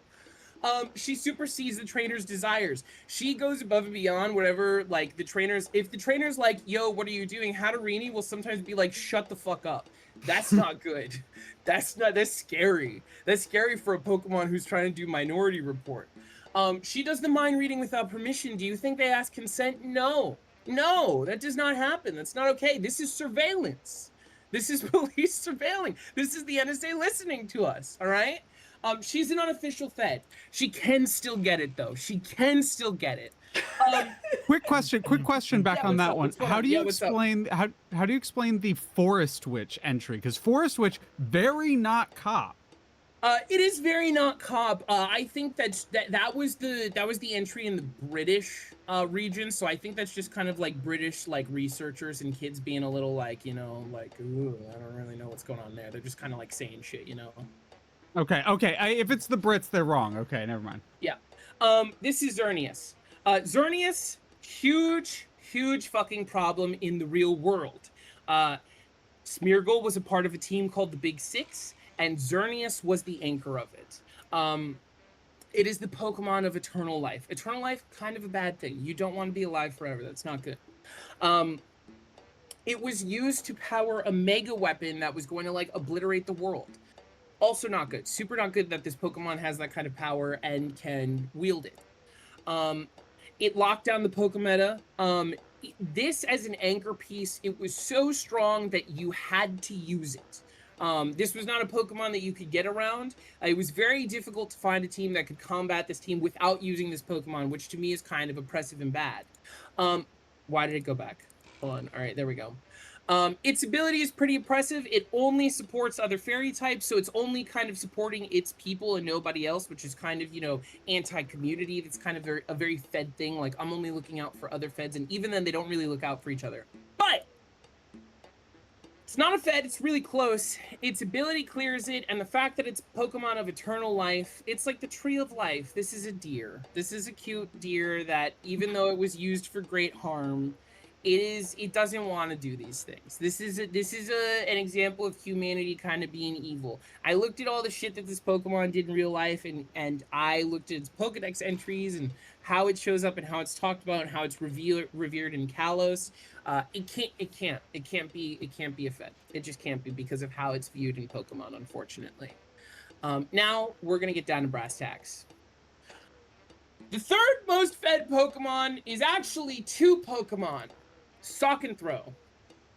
They have an inferiority complex. Throw will throw you if you are bigger than it. If you are bigger than Throw, he will throw you. And guess what? He's pretty fucking small. Sock will chop you if you try to talk to him. If he is chopping things and you try to talk to him, he will punch you. He just gets angry and punches you. They're always about to snap. They're too fucking angry. You shouldn't be on the edge like that, dude. You gotta talk to someone. You gotta talk to someone. They're irresponsibly learning combat. They're using violence as like a means to an end. They're not using violence as like a they're not learning martial arts as a way to like further themselves as people. They're learning it to be violent and to do more violence, to throw better and to punch better. Come on. Like, come on. Do I have to explain this one? Do I have to explain this one to anybody? Like, what's going on with that? You know? Like, what's going on with that? And they got a bad vibe. You see these guys at a party, I think you're going to stay away from them. I think you're not going to want to go near them. I think you see this guy at a party, and it's going to kind of be like, oh, I don't know, that guy's a little off-putting. And you don't, here it is. Throws, just always throwing people. They always travel in packs.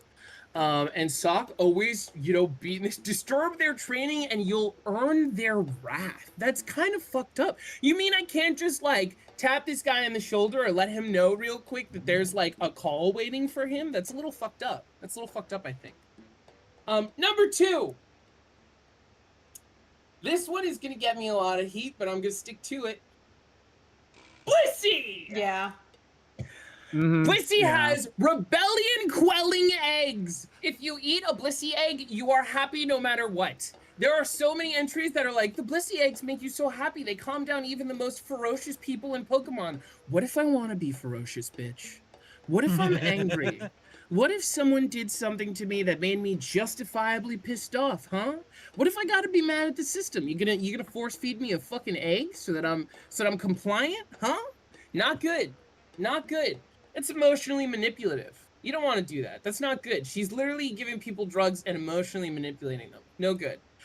She's worse Chansey. Chansey is a better Pokemon if you give it an Eviolite. So she's a fucking faker. And you know what? She's doing all these performative acts of justice. If you go into a Poke Center, who do you see? You see Chansey. You don't see a fucking Blissey. You don't see a Blissey. You only see Blisseys for like the top Nurse Joy. What the fuck is that? What does that mean? You know, what's going on there? Like, if you're a social worker and you're working in a hospital or some shit, I think I see a Chansey with a bunch of normal people, and then I see Blissey with like the head director who's kind of like got a problem with people, you know? No good. No good. Her reputation overshadows Chansey's. You know, the normal layman knows Blissey as quote unquote better Chansey because Chansey evolves into it. No good. That's no good because Chansey's the one doing all the work with all the working class folk, you know? Look at this. It's... Oh, go ahead. Can I add something? I fucking hate Blissey because it's the most annoying Pokemon in Pokemon Go. Everybody puts a fucking Blissey in a gym in Pokemon Go. It's so fucking hard to kill because they have too much fucking health. It takes forever. Oppressive. Fucking oppressive bullshit. Right there. Literally Fucking oppressive. bullshit. If you play Pokemon Go, you know how annoying Blissey is. Fucking bullshit. This is another one where its fur coat is acting as a sensor to let it read feelings. I didn't give you permission to do that. Don't read how I'm feeling unless I fucking tell you, okay? My mind is not a blank scape to be read unless I give you consent, all right? Don't read that I'm pissed off because somebody microaggressed me and then fucking feed me an egg, all right? I'm not about that. Public enemy number 1.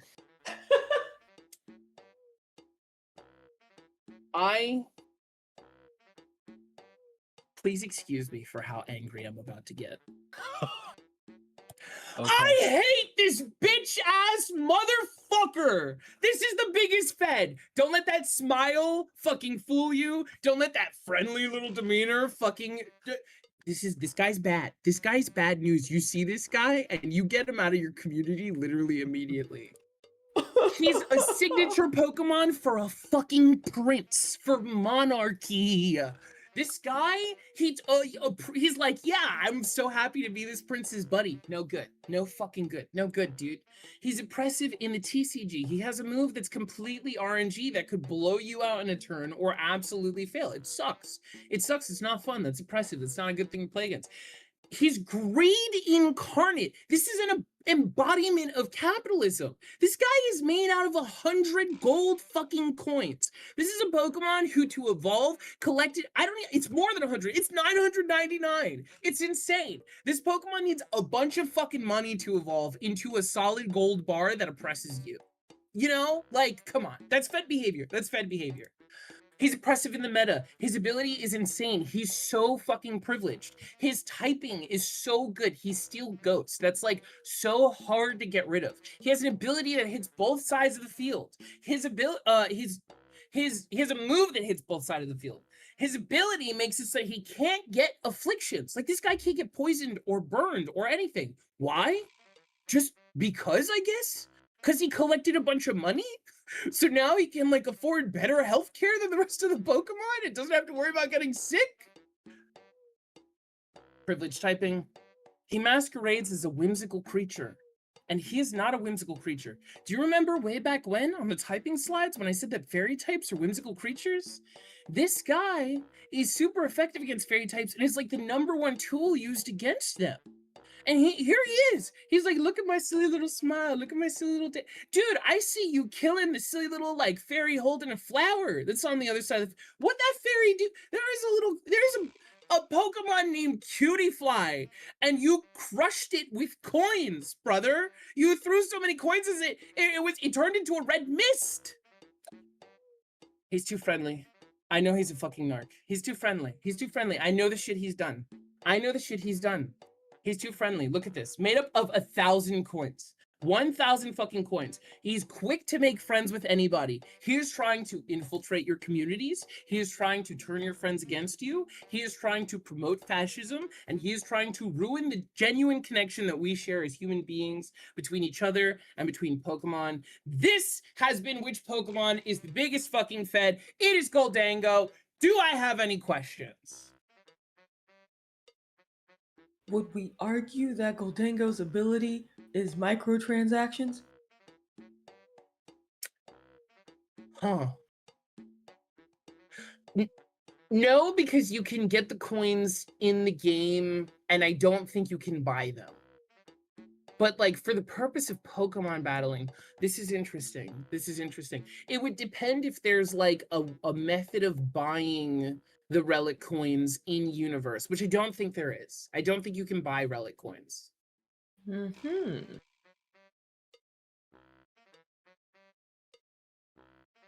In your research, did you happen to find what the least narc Pokemon is? Sorry, I just have to laugh because El Robot just showed up and just said, "Oh, this fucker." El Robot just like proving the point. Robot's a real one. Robot's a real one. The least fed Pokemon, it's very difficult. I did not find a contender, but that's maybe a discussion for a later date. I think Tinkaton is definitely really far up there because that's just badass. Like, she was already kind of badass because she's busting up Corviknights, which I didn't even talk about this. They like are the taxi service that's like propped up by the government in Galar. So like she's kind of busting up like fed cabs that are ruining like regular cab services. And then she's like on top of that busting into like stores and shit and just taking whatever the fuck she wants because she's got a big hammer. That's pretty badass anti-fed behavior. She's very up there. I don't know if she is the least fed Pokemon, but that's immediately the one that I could think of. Could you argue that Corviknight is public transportation? No, because not everybody has access to it. Okay. Yeah, fair, Damn, valid. damn. Okay, cool. You nominate Totodile as the least fed Pokemon. He's just a happy, chompy little guy. Yeah, so that's the problem, is that there are a lot of baby Pokemon that, similar to baby trainers, they're just babies. They don't know shit about shit. They're babies. That's a baby. You show me a baby. A baby can't be fascist. It's a baby. As a baby that go goo goo gaga, you know? Like, I look at a Pichu, I'm sorry, I'm not gonna be like, that Pichu is promoting fascist behavior. It's a Pichu. It looks at me and it goes goo goo gaga. And I go, you're damn right, little buddy. It's like a Machop. It's just like that's a kid that goes to martial arts classes, right? Like you don't. Exactly. And the difference in what kind of dad you have determines if you get a Machoke that works for a unionized moving company or a Machamp who's working for the feds, you know? And because the Machamp, you like have to trade it. That's another like level of privilege that's required to get it. Exactly. I'm just saying. Vaughn, were you gonna say something? Oh, no. Oh, sorry. If I have no more questions, this has been Which Pokemon is the Biggest Fed, and it is Goldango.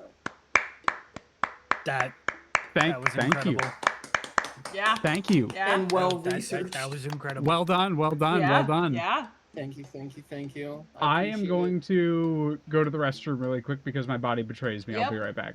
We That's so will fair. take the All of our smallest bodies of betray us. breaks while we set up for the next one.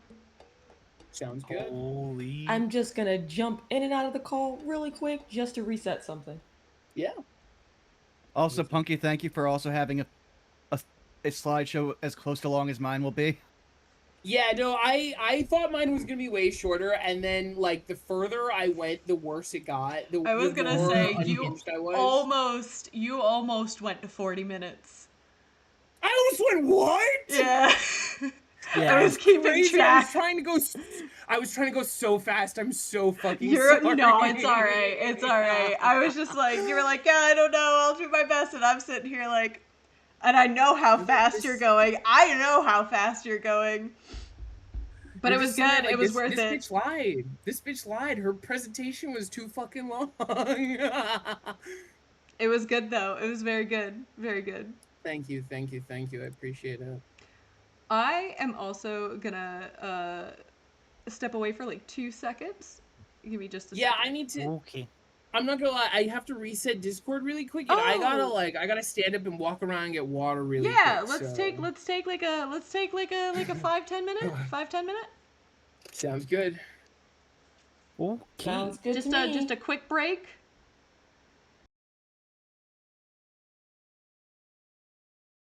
Hey, chat. What's up? Dude, my Discord. Hold on, I'm gonna super die. Hi, diddly do there, chat. Hello, hello. I've just been pounding caffeine in the background. I show what time I finished my last slide on in my slideshow. I didn't like to sleep for another hour after that. Dude, you're crazy. You're crazy. You're crazy town. I'm gonna hope the Fugies load in, and I'm gonna go get water for real now. I'll be right back. Aw, hey, like to booyah. I see you. Hello to you as well. Also, Buttons, do it. Do it. I can't wait to ask Bosco if deep dish pizza is a soup. Oh no, you can even tell him I said it. I will take full accountability for that shit. 100%. He knows I would. I'll fucking do it.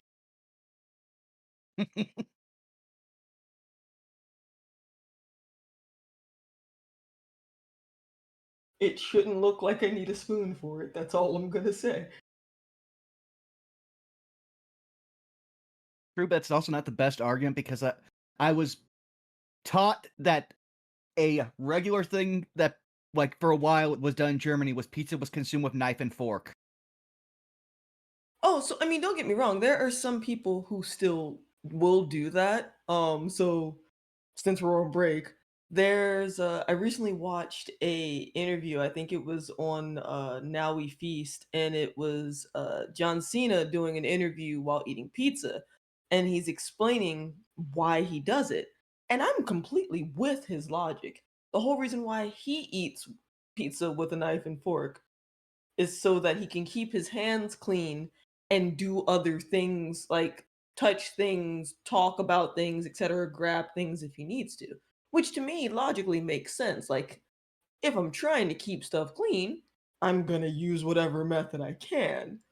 But for the logic of whether or not it's pizza or a soup bread bowl, if it looks like I need to use a spoon for it, it's probably not pizza.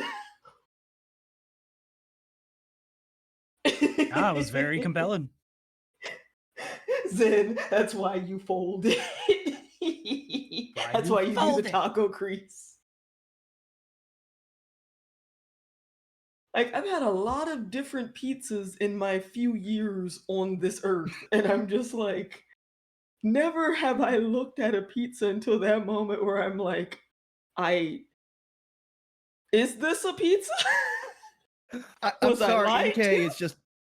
I'm sorry, NK's response is just killing me. Why is he grabbing it by the cheese? Firmly grasp it. Then you run into the Goofy movie problem of it's just too stretchy. Something grab his cheese and twist it. Exactly. Good old cheese twist. I'm so fucking Grab sorry. his I went cheese so and long. twist. I did not know I was gonna go that long. I'm so fucking sorry. No, Punky, please. Thank you. I was probably going to do it before you if I went before you. Thank you. No, you just made it so that way I don't feel bad about it. I've absolved I you. also just appreciate the research. Like, it was it a That was long incredible. presentation? Yes, but was it a well-researched and thoughtfully presented presentation? Also, yes. I was enthused and enthralled the entire time. I appreciate that because you know what? I figure if I'm gonna be the biggest hater, I have to be a well-read hater. You know. Well, Mm-hmm. and here's the thing about the timing thing, right? The thing about the timing thing. Oh, hold on.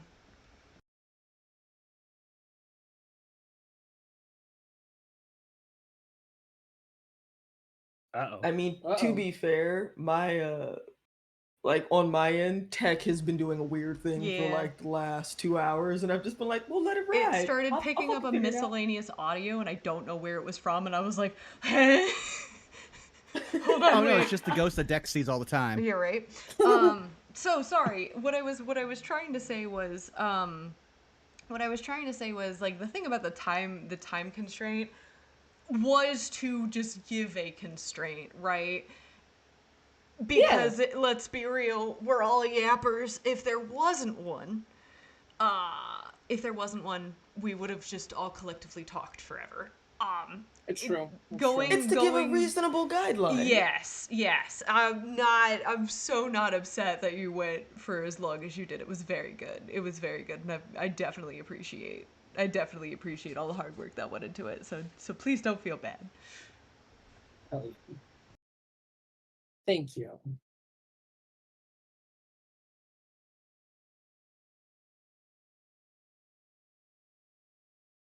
All right, we return. And we left our water. Damn it. Relatable content. Happens to the best of us.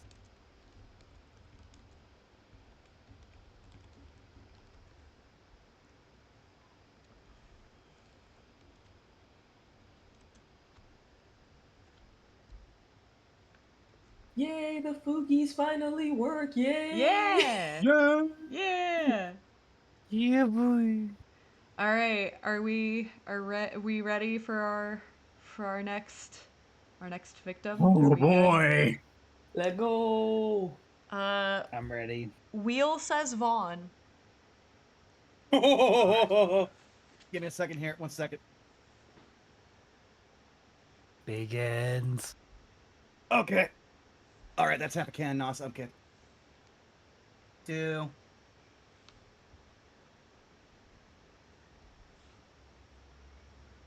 Oh, that Coke hits so good. Fuck, it's been like Good. literally years since I've had a Coke. Whew. Don't buy Coke. Coke products are evil. Coke is evil. Yep. Vaughn, what the fuck is this, brother? All right. What the?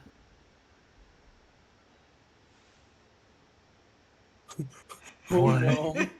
I'm going to let you know you're going to want to What bring it am just a I? little bit higher. Wait, give me a towards the second. top. Give me a Are you- second. Let me set back up. Graphic design is my passion. Graphic. Oh, you have no idea. What? I thought Oh. I was doing a shit post. Yeah, there you go. Oh, use all I am parts of the buffalo. already Oh wow. showing. Oh wow. Oh wow.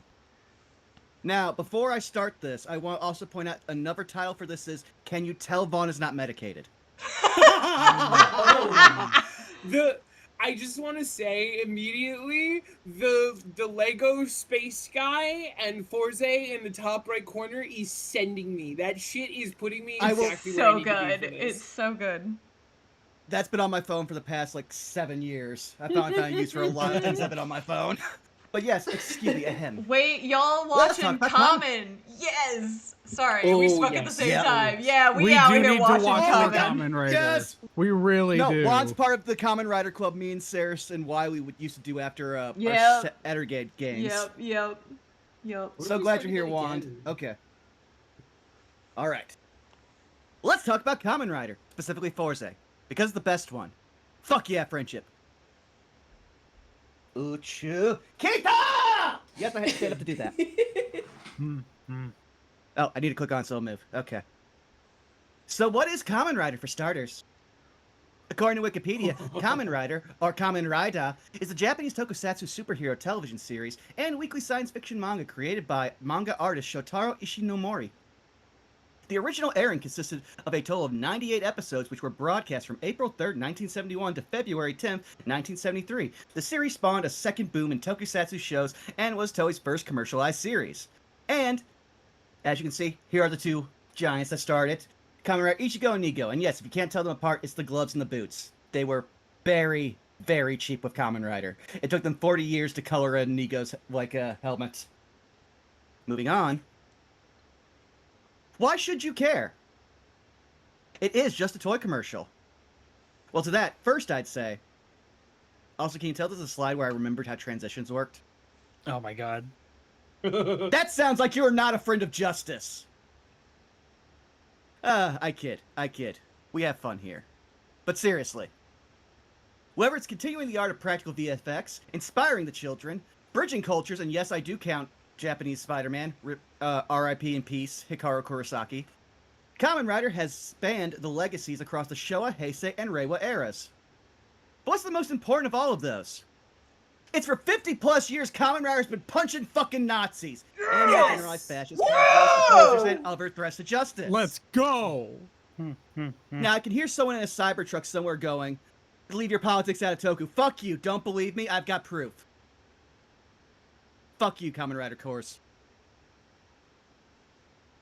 But here's Exhibit A. This would be the Shocker emblem, and aside from looking like a Third Reich wet dream, if you just scroll on down there, look there, founders of Shocker, mostly Nazi ties. Yep, a lot of Nazis got punched. Following, here's a Shocker combat man doing his impersonation of Elon Musk. Oh, nope, that's the Shocker salute. So, if you like Nazis and you like Kamen Rider, I just gotta say this. If the jackboot fits, get the fuck out. Now for what we're actually here for. Now, I could try to make clever joke summaries about fours, but I think the first few scenes of the show would do a much better job. And pad my runtime.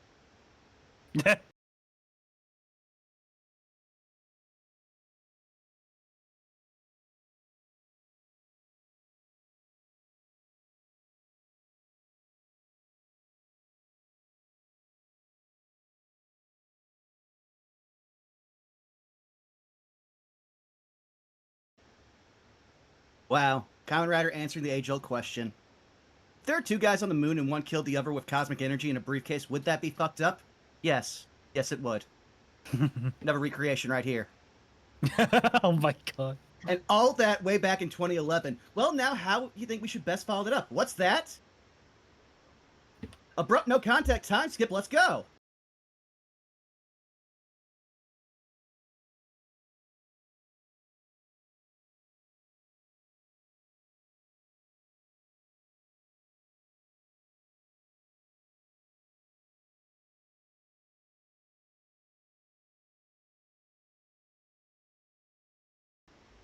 That's fucking right! This is our main rider! What's that? Oh, you want another effortlessly cool protagonist? Oh, you want another self-insert rider who just falls into a belt and superpowers? Oh, you want a main character smart enough to see all the tropes and call them out? Well, that's too damn bad! He's the rider we don't deserve, but that just makes him want to be our friend more, because everyone deserves to have someone looking out for them. Now, what you may be thinking, oh great, I've never shown an MC who just blathers on about friendship and this and that. Well, you'd be wrong! When Kentaro Kisarage talks about friendship, he is talking about a force that can, in fact, allow you to power through crippling agony. No, he is holding the equivalent of a live power line in his hand right now. Overcome any sickness. Note, he is currently full of a neurotoxin that is disassembling his molecular bonds while keeping his nervous system intact so he can experience what that feels like, specifically just for pissing off one villain. And you know, sometimes just being fucking dead. Yeah, Tomoko, that is odd, but I know you're here for it. But yes, to understand, if there is something he can do for someone in need, there is no lengths Gintaro will not go to, things he will not subject himself to, risk he is unwilling to take just to help someone see through to their better, happier, and more fulfilled version of themselves. They could be if they only just had one person on their side. Does that sound dumb to you? Well, then have I got news for you! His friends, the educational system, even the man himself all agree he's not a himbo. He's just fucking dumb. How dumb, you may ask?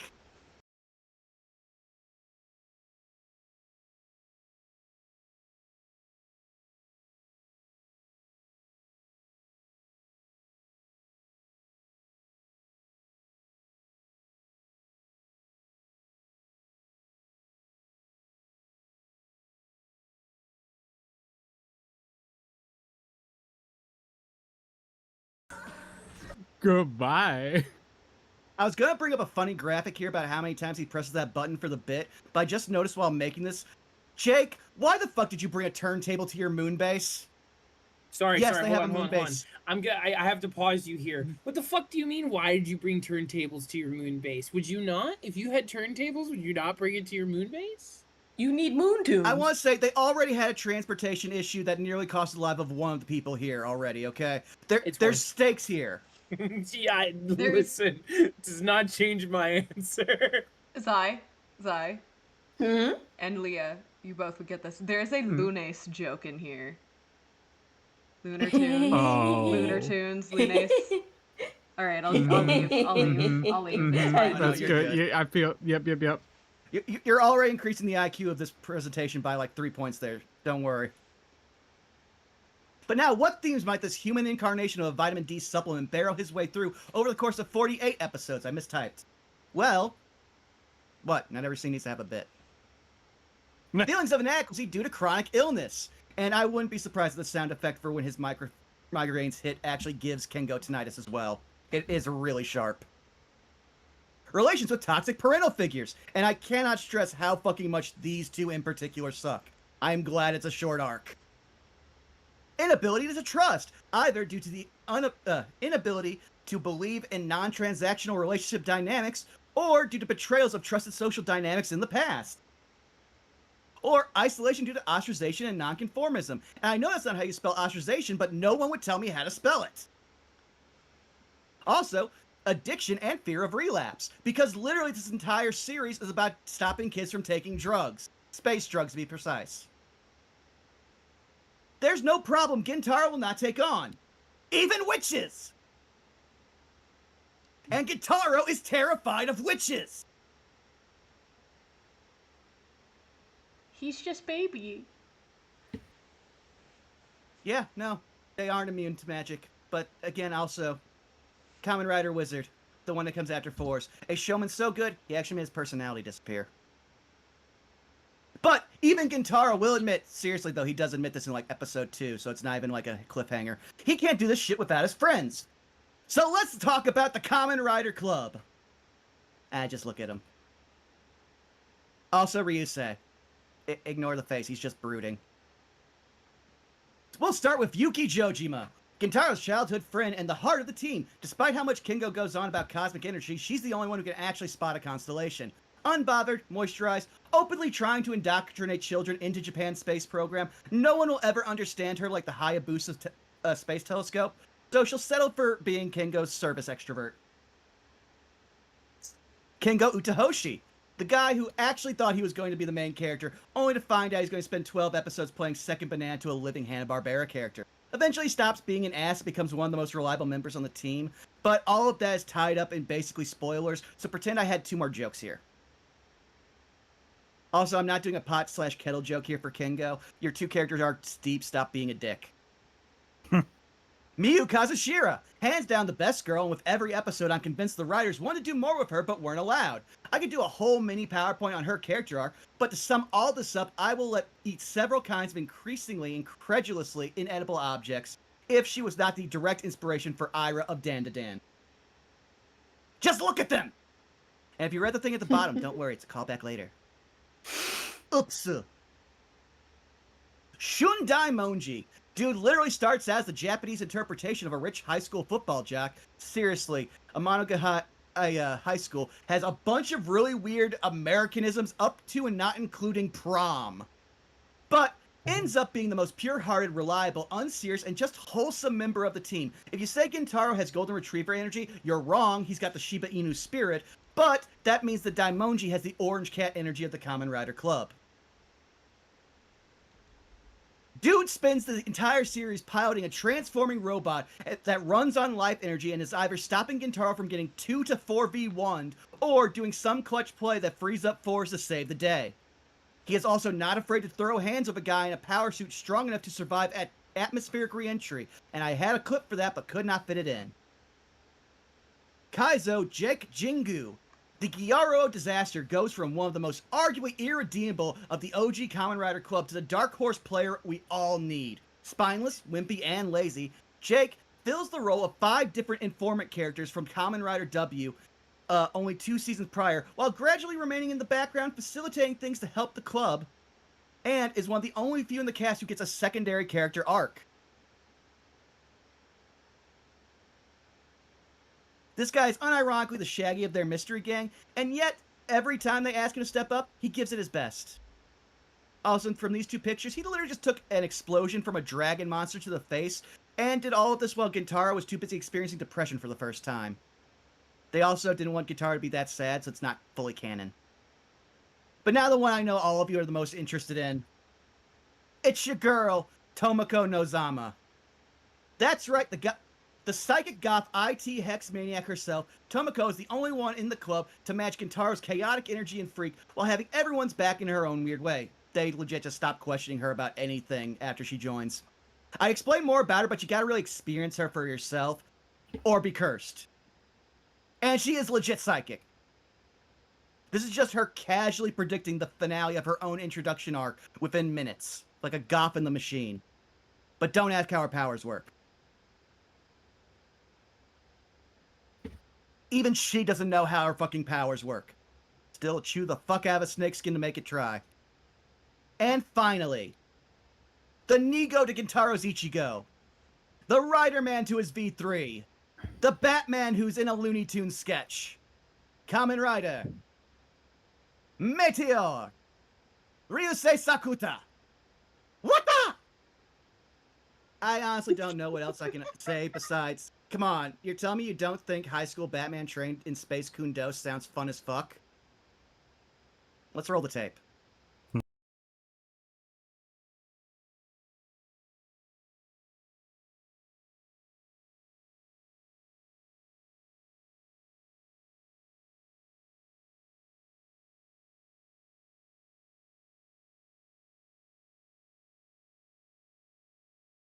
He fucking exploded those guys. After all this, you're telling me you're not even the least bit curious about this Madhouse high school drama? Oh? What's all this? It's the motherfucking friendship handshake! The sign that no matter what we go through, how dark times might seem to get, you're one dap away from someone picking you up when you're down. How are we on time? Still not enough? Rapid fire time, go! Wait, I think I have to skip. Yep. Early in development, they almost decided to make Gintaro the biological grandson of Kamen Rider Ichigo Hongo Takeshi. And yes, I'm speaking like that because it's been a vocal stem of mine since 2018.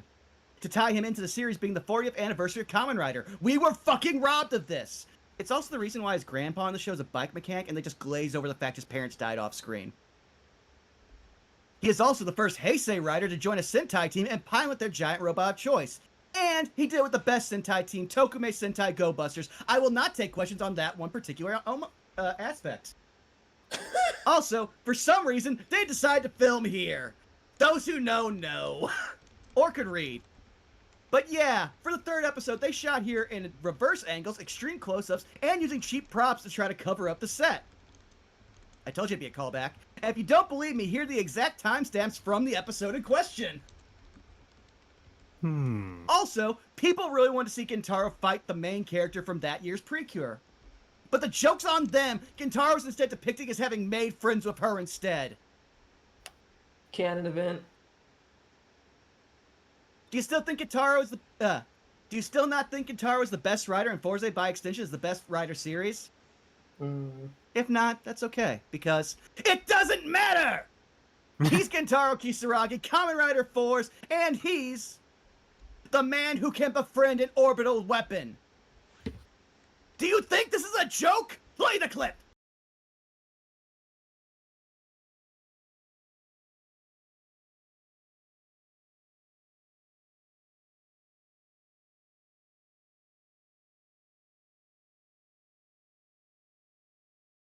Rips. It's 4 a.m. while I'm making this last slide. And remember, there's a rider deep inside all of us. Huh? Specifically one of these 4.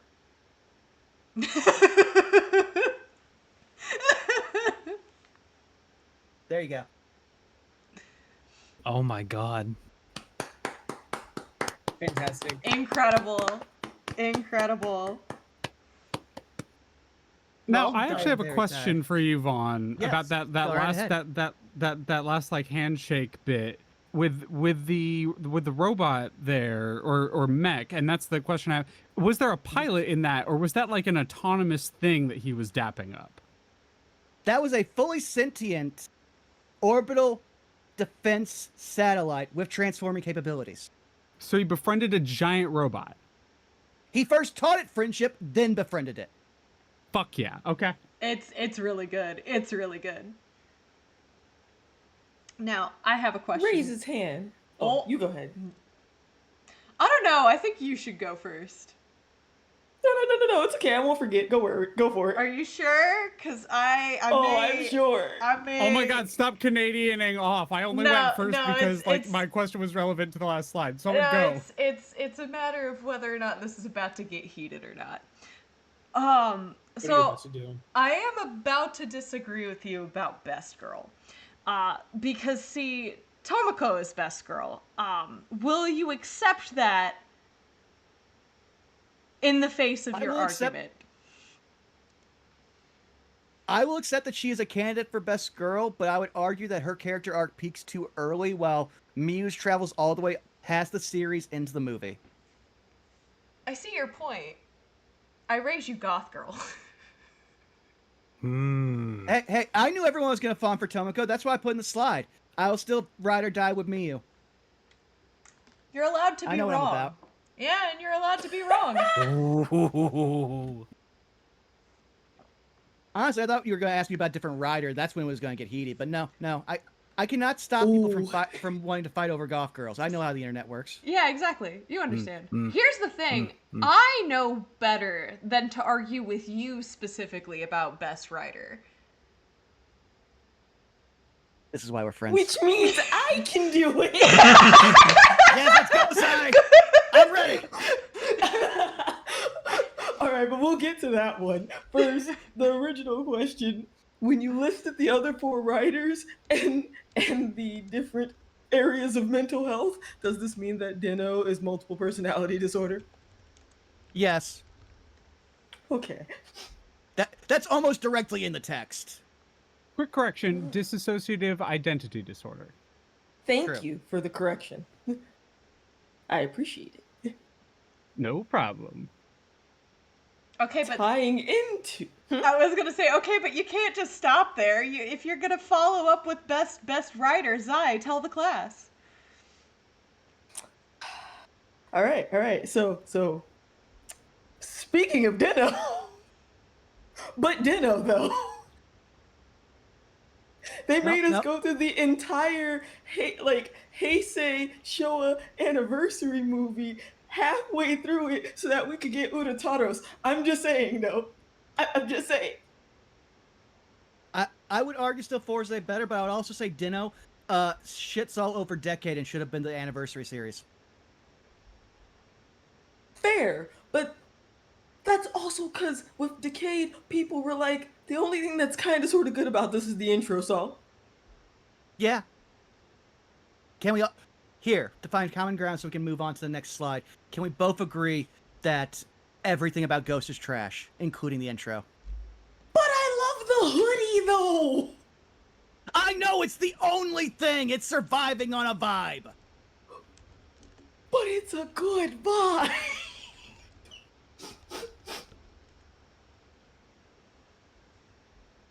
Can we agree on the drip for Ghost? Okay, I'll agree on drip. All right. Friendship dap. Shakes hand, shakes hand. Yep. Friendship dap.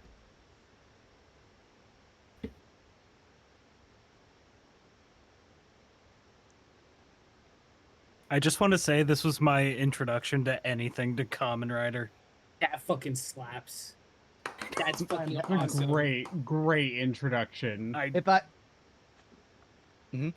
I just... Huh? Oh yeah, no. I will always hands down say Force is the best introduction series for most people because it just has all of the best things. Like even one of the things I couldn't fully like do a slide on because again I was going till 4 a.m. last night is that it's also one of the only series where the entire cast actually stays doing things until the last episode, where at this point in time most of the cast get ignored by episode 15. So yeah, all of those characters, you get to know and love them. Also, one other small thing before I forget. The fact that Kamen Rider Meteor has a secret identity as Ryusei is the stupidest shit ever, but proves that most of the kids are also really dumb, because Ryusei means meteor in Japanese, and they don't figure it out for 30 episodes. Yeah.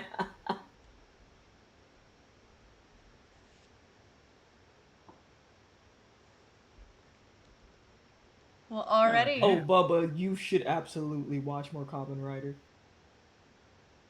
I was about to say, chat and/or gallery. Do we have any other questions, comments, concerns, complaints, or suggestions before we move on to our last but certainly not least presentation? Do I think I know the answer is yes, but do Nazis get punched in Forza?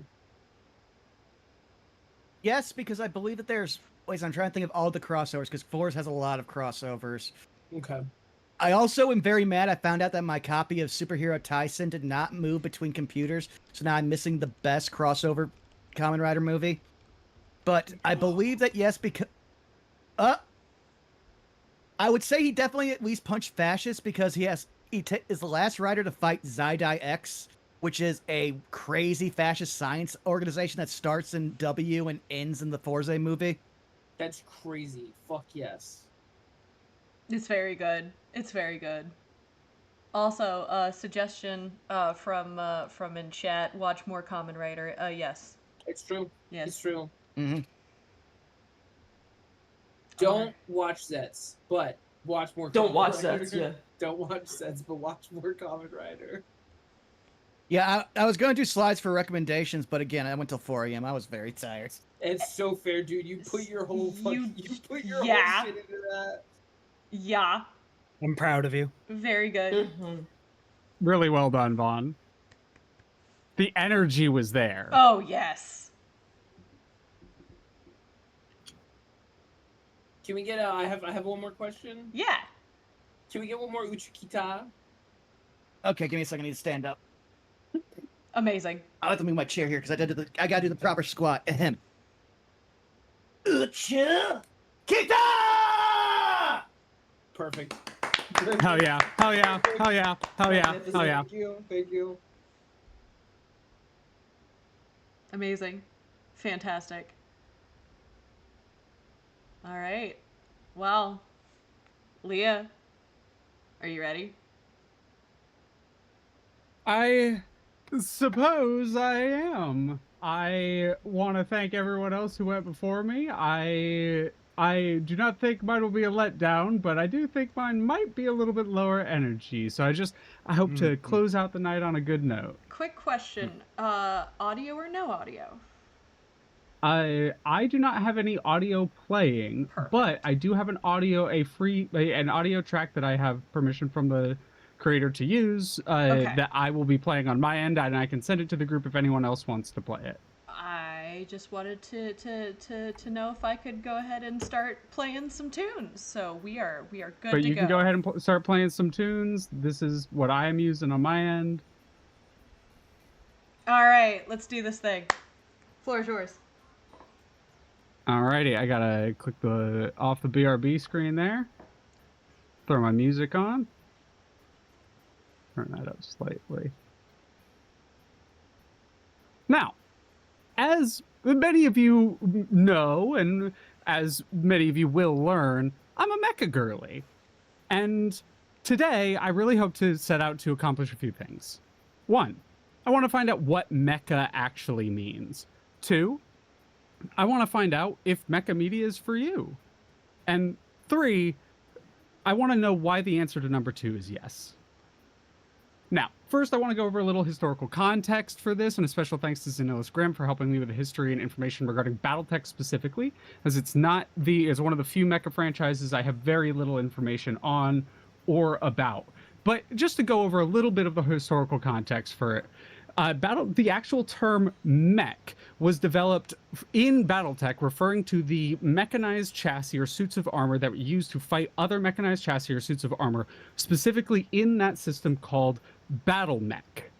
However, it was absolutely in no way the first sign of mecha across history. Macross is very popular, pointing to as the kind of blend between vehicle and mecha. Tetsujin 28, one of the first officially recognized mecha mecha series in and of itself. A special shout out to Dainin Tenku, which was from the Ogan Bato Kamishibai, which is a form of Japanese entertainment, kind of like a puppet theater. And Ogan Bato, very likely the first superhero, actually, and went on to inspire pretty much everything that you know of as superhero today. I could do a whole other presentation on Ogan Bato. But before that, I'm going to even point out the Martian tripod from War of the Worlds, which is confirmed in the story to be a singular Martian pilot inside of a mechanized vehicle with all of the qualifications that we will go over later in this. Lastly, the first serialized mecha representation in media, the first thing that, in my opinion, passes all of the checks to be mecha, is known as The Steam Man on the Prairies, which is a dime novel by Edward S. Ellis, written in 1868. But humans have been thinking about what it would be like to achieve a form with stronger skin, to, as one series might put it, shed the weakness that is our flesh. Going so back as the ancient golem myths from Jewish mythology and story, the Pururakas from the mid-1400s Incan myth, and Talos going as far as 300 plus BCE within Greek mythology, very likely up to 1700 BCE. So we've been thinking about this a very long time. But first, we want to find mecha stories for you. So today, I want to do a few things. If you're not into mecha already, I want to suggest that you try a medium that maybe you don't try very often. If you normally watch anime, try video game, or vice versa. If you're not into mecha already, ask someone. I guarantee, and you want to, assuming, I guarantee someone you know and love is into mecha and would absolutely love to help you get into it. And if, after this presentation, you are on the fence or you're hesitant, I have failed you on this day, and for that, I am truly sorry. Now, I want to play a little game as we're going through things called Mech or Break. Now, the rules of the game are as such. I did that one accidentally double press, but we'll get there in a second. When you see something on the screen you think that looks like a mech, you could say mech. You can say it to yourself, you can write it, you can type it, whatever you want to do. But after I show off a new picture, I may speak briefly on it. When I finish speaking, I will pause to allow you all a moment to say mech or not. You do not have to. If I don't hear it, I will keep going. You may play along quietly if you don't wish to participate out loud, or if you want to play at home. But if this is a mech, you get 1 point. If it's not a mech, you lose 1 point. This is the Panaka from Mecha Break. Everyone gets a free point out the gate. This is a mech. What about the Megazord? Little starter from Power Rangers. What do y'all think? In my heart. Not a mech. In my heart. Whoa. That's not a mech. This is a mech. Oh. 1 point for those who say it's a mech. Weapons of war. Mechs are designed for a purpose, primarily violence. They can be a tool that is then repurposed, and they can be rode in like a vehicle. The conclusion from this one is that mechs are created, made, and built for a specific purpose. Secondly, we need to go over finding a form. What do y'all think about the Mjolnir-powered assault armor from Halo?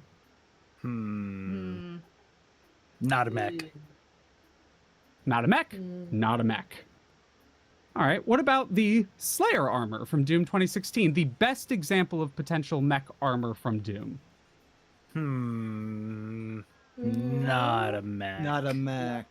Not a mech, correct. What about the Iron Man, modern design?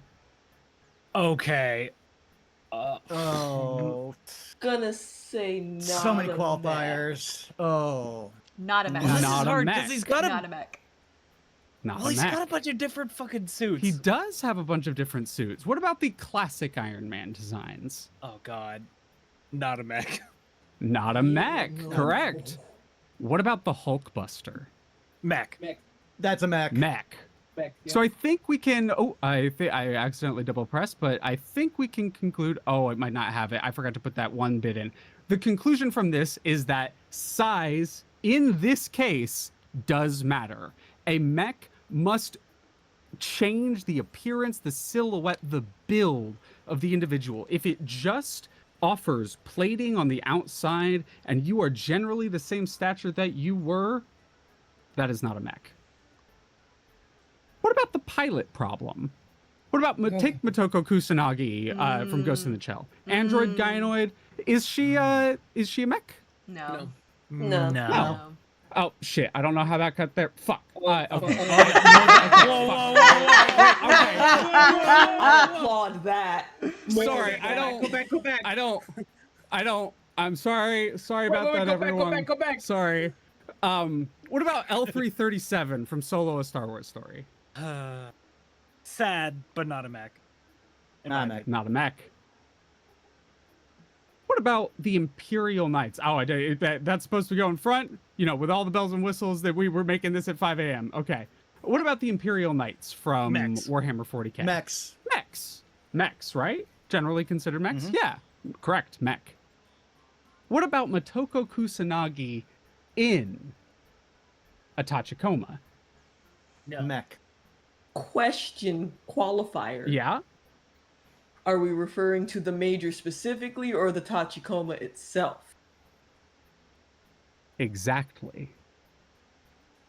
So, a pilot is a necessary part of the mecha. The Tachikoma is both robot and mecha. It has an AI that can move autonomously, but also a position for the pilot to be in, thus making it a mech due to the qualifier that it can have someone housing within it that can control its movements. A mecha. The pilot is an essential part of mech. Now, here's the trouble with tanks. Is this a mech? No. No, right? No, that's not a mech.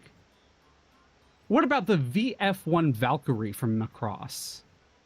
Yes. Yes, correct. What about the AT-AT from Star Wars? Yes. Yes. I'm gonna say no. Yeah. I'm gonna Yeah. say No. I'm gonna say yeah. I'm gonna say no. I'm gonna This say yes. is, in fact, a mech. Yes.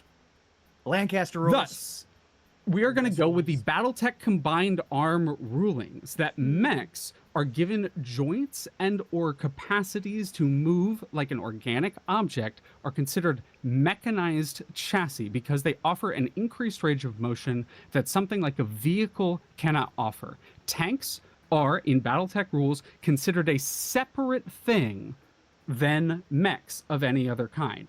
They are a separate class of unit that you can deploy. Yeah, question. Raise his hand. So Yeah. if it looks and acts like a turtle, it is not a tank. If it looks and acts like a turtle, it is not a tank. If it has the capabilities of any kind of animalistic creature, that is not a tank. That is a mech. Follow-up question. Conclusion. It needs a biological element. Go ahead. This is gonna... Actually, you know what? Nope. I'm gonna wait. I'm gonna hold this. I'm gonna hold it until the end. Please continue. You got it. Now, the last qualifier. This one's a little bit more esoteric, but I think we can all agree here that you gotta have that grit. What do we all think about Tengen Toppa Gurren Lagann, depicted here? Pretty cool. That's a My drill is That's a one mech. that will pierce the heavens. Exactly. That is a mech. Correct. Yep. What do we think about Eva 01 from Neon Genesis? Okay.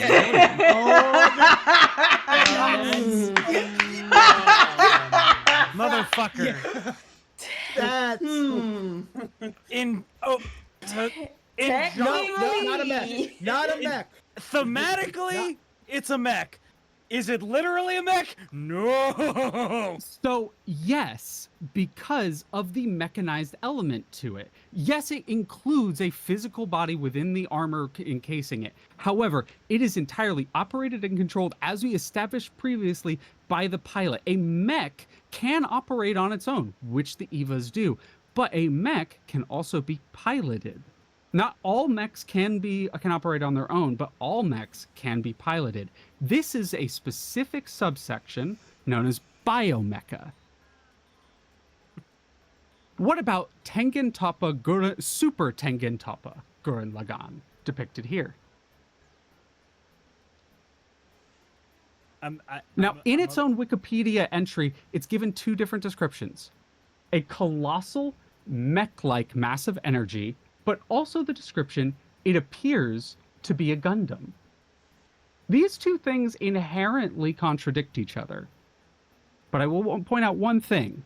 The term appears to be a gunman. It is not, it appears like one. It is energy. If we say that Super Tengen Toppa Gurren Lagann is a mech, we have to qualify Susanoo from Naruto as a mech. Which it is not. Which it is not. Conclusion, it needs a physical form. I think that's cowardice. Oh shit. You can say that. You can say that. Could be a mech. I think Susanoo could absolutely be a ninja mech.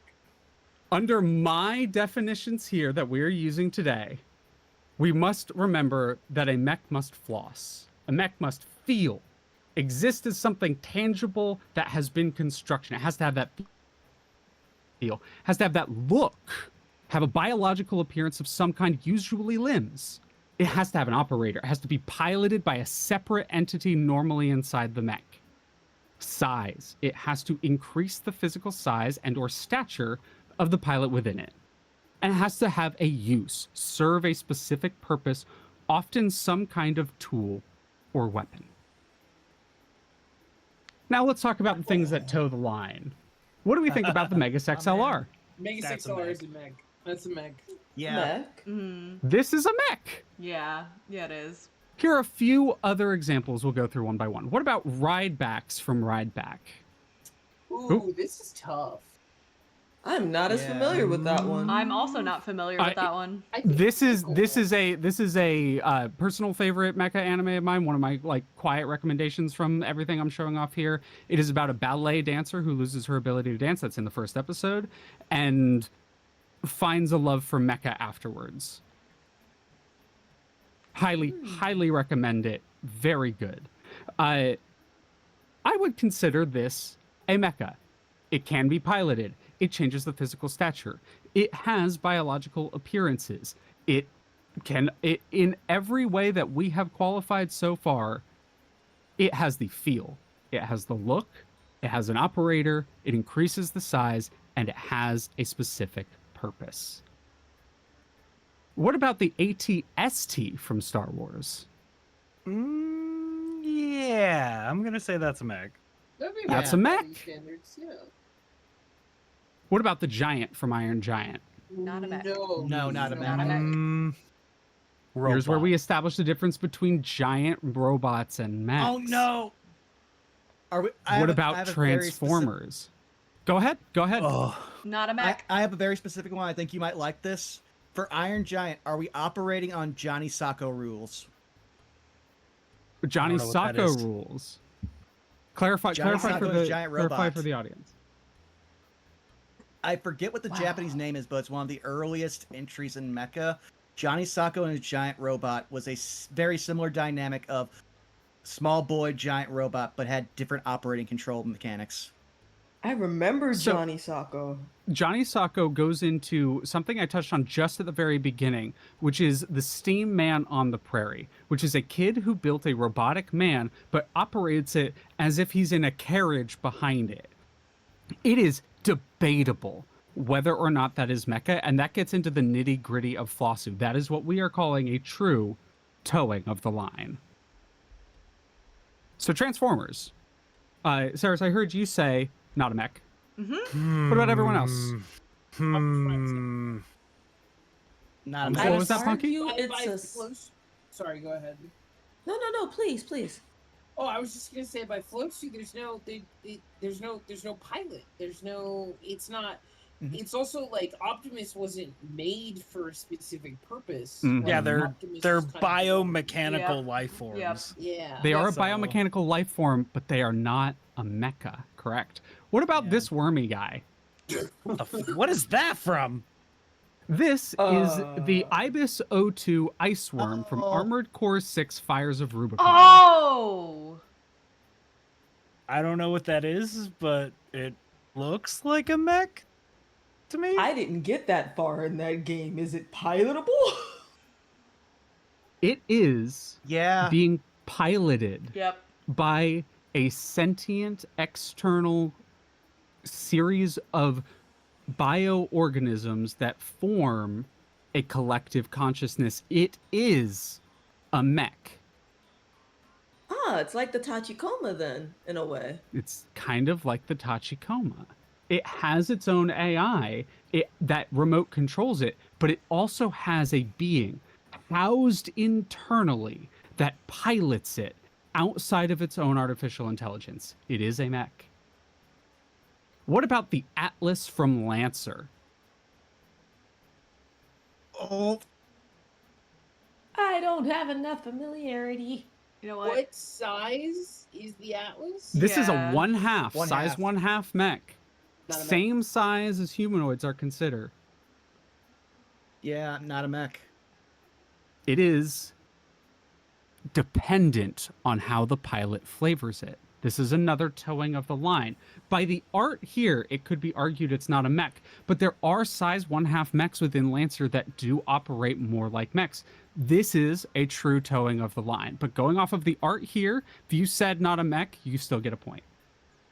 Now, why does any of this matter? I need to establish why I've done this. It is a power fantasy versus an empowerment fantasy.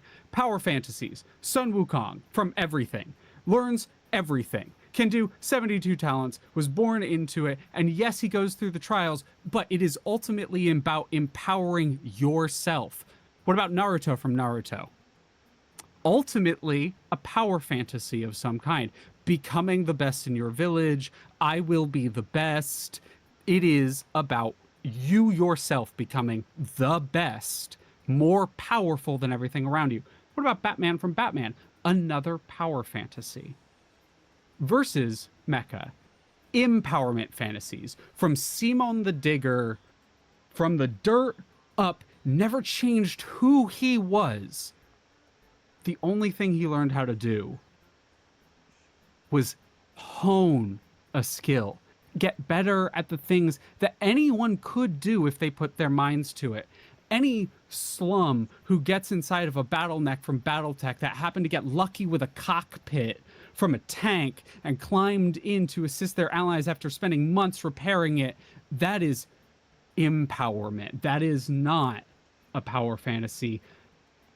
And maybe sometimes it's just getting into a lesbian relationship with another mech pilot. But mech stories are inherently queer. It's not about who you are born as. It's about what you do with what you have. In conclusion, Air Armored Core 6 Fires of Rubicon and I are getting married to Task Manager Deltarune, Motoko Kusanagi, Ghost in the Shell, Cortana Halo, Yan, Love, Death, and Robots, and Renamon Digimon. You're all invited. Yay! Thank you. Yeah. That wedding will be lit. I will now take questions if you have any. But that is the end of my presentation. I have a very cursed one if you'll entertain me. Go ahead. All right, this is going to be a pull, and I apologize, but I also don't apologize. How would you characterize Mr. Electric from Shark Boy and Lava Girl? That's awesome. That is awesome. Oh. That is awesome. It cannot operate without the being within it. And only one being can exist within it. That is a biomechanical being akin to a transformer. Fair enough. So I guess this rules out Remy the Rat and that French guy. It does because it was not made for a purpose. It wasn't crafted. It is puppeteering, which is a different thing. Well, how we're is there referring to the a shepherd's difference between puppeteering and piloting though? If Any the meaningful difference? puppeteering is a sort of, I think that you could get into the nitty gritty with the non-consensual versus consensual acts of it, and then get into EVA 01. And I do think that there is an argument for there is a inroad to come back here and argue that if you consider EVA 01 a mech, you have to consider Ratatouille a mech. But I do think that the thing it's lacking is the specific purpose that it is made for in Ratatouille's case specifically. Yes, but the mech isn't made for that. It is two guys stacked on top of each other. I would argue that Remy Ratatouille was actually made to make food, given that his extremely strong desire and passion the movie really brought. I would say he wasn't made to. I would say he followed his passions, and that's good and good for him. Is it not considered a rat's power fantasy, though? It is definitely a rat's power fantasy, which I think also separates it. Yeah. No, I'm putting my foot down. It is not a rat's power fantasy. Nothing about Remy changes. Nothing about Remy changes. Remy empowers himself through Linguini or whatever the fuck. Valid point. His name is Alfredo Linguini. I was right. Linguini wasn't there. I was like, I can't say this shit. I had to go to Wikipedia because I was like, what the fuck is that guy's name? Can we talk about the fact that his name is Alfredo Linguini for a second? What the fuck were they doing with that one? It's a fucking Pixar movie. No one was gonna pay attention about that guy's name. They were there for the rat. As far as everyone knows, that guy's name is Ratatouille. I think if you polled 100 people, they would be like, that guy's Ratatouille. My mom that guy's not... considers it Ratatouille. My mom calls it Ratatouille. That guy isn't getting an animatronic that serves people food at Disney World, okay? It's all Remy. It's true. So, I have two separate questions. Go ahead.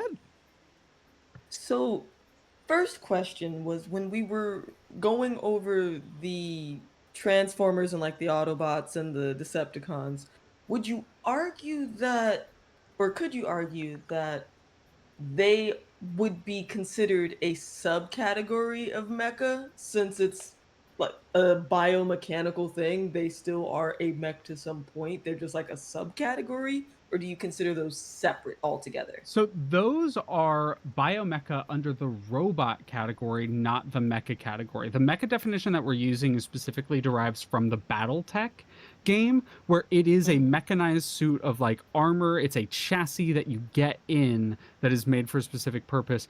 A lot of the Transformers and Transformers are they function as living beings. They just happen to have mechanical elements to it, which I think distinguishes the two of them.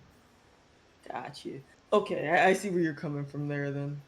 My follow-up question or second question, given that we brought up the Major, I have to ask if you've seen Battle Angel Alita and how you feel about the mecha or cyberpunk presence within that manga slash anime. Based. Great, absolutely great suggestion. Thank you so much for that question. I think Alita in herself specifically is more in the like android gynoid category. Android is the general term. Gynoid is the if you're being really hyper specific with it. I think that there are a lot of elements in that movie that do lean into the more mecha side of things. But I think a like being housed or a like artificial being housed within a cyborg like construct, I think that is more in the as we said a like android. It is the fusion between the two. The only time where you could quote unquote argue that someone could like pilot them happens also in Ghost in the Shell, where like an external entity takes control over. And the reason why I think that, and the reason why I distinguish it's made for a purpose, and the reason why I don't think puppeteering and like in that capacity, like taking control over another being counts is well partially the consent aspect to it, but also partially the like that's not supposed to happen, that's someone breaking the norm to do that, right? Like it's akin to magic in the setting where it's doing something fucked up. Gotcha. No, that I get what you mean. I asked because whenever I think of Alita, I also think very much so of Motoko, and kind of not so much a duality, but the parallels between their universe in regards to that. Like, they have mechanized parts, but they themselves aren't a mecha. Exactly. Yeah. Go ahead. I have to direct our attention to a chat that is this is going to light everything on fire. Yep. Yep. Are FNAF characters then mechs because they're piloted by children ghosts, therefore changing their appearance and made with the intention of entertainment? Thank you for the chat visit. Yes. I actually do think that Yep. I think the FNAF characters are mechs. Yep. FNAF characters are mechs. I've been on that hill forever. Yes. Thank you. Oh, that's evil and crazy, and I hate that. I don't like that. Yep. No, I don't like It changes that. the size of them. It like it operates by every rule in Flossu. Yep. Wow. That's crazy. I also have a complicated one. Chad's angry. We did our job. No, hold on. And will I not bring your attention to Springtrap, which by default, even with a human man, yes, he does die later, but a human man does in fact get into Springtrap and does walk around ominously trying to kill you. It is confirmed that that is a human man that originally starts operating Springtrap before he then dies. So it doesn't matter which way you look at it. It doesn't matter which way you look at it. All of the animatronics, every single one of them, is a mech. Also, yes, Phil, Warframes are mechs. I will die on that hill too. Fight me. Warframes are mechs, especially because some of them can be huge and they get like the giant wings. I do kind of agree with Grav though. I did feel like all of the FNAFs were mechs except for Springtrap, because Springtrap is like a guy in a suit. It's more like a suit, Yeah, it doesn't really change his size. So then is it a Gundam? So is then Springtrap a Gundam? Well, no, because no. Springtrap is like it's like the Mjolnir power armor. It's where it's closer to Halo. Yeah.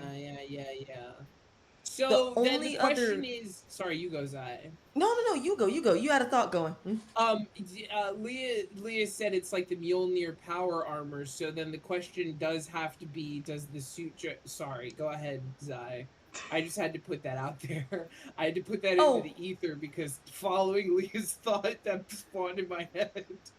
Well, piggybacking off of yours, I mean, technically that would make Springtrap similar to like Iron Man in his suit in that regard. Yeah, that's what they were saying.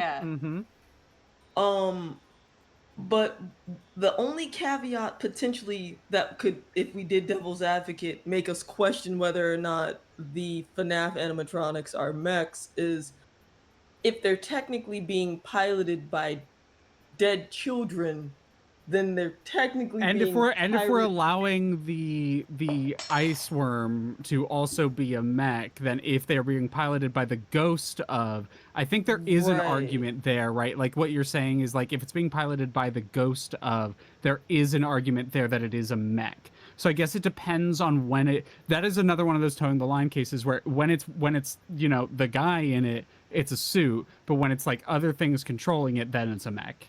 It's kind of Yeah, weird because then in he- that case, like Bishamon might be a mech because he's powered by a spirit, but he's just a suit of armor.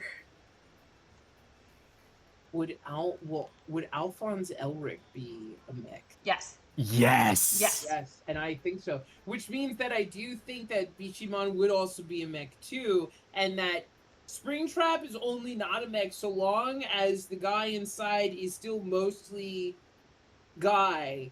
But when he turns, he's like mostly guy / zombie, and eventually I think he turns like into a ghost thing. Yeah. And when yeah. that happens, then it's a mech. Yeah. But before that, it's not a mech.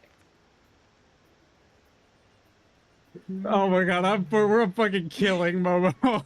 We're just Wait, stabbing Momo. I have a really complicated one that Bubba brought up earlier that I was biding my time to bring up. Yeah. So Digimon. Yeah.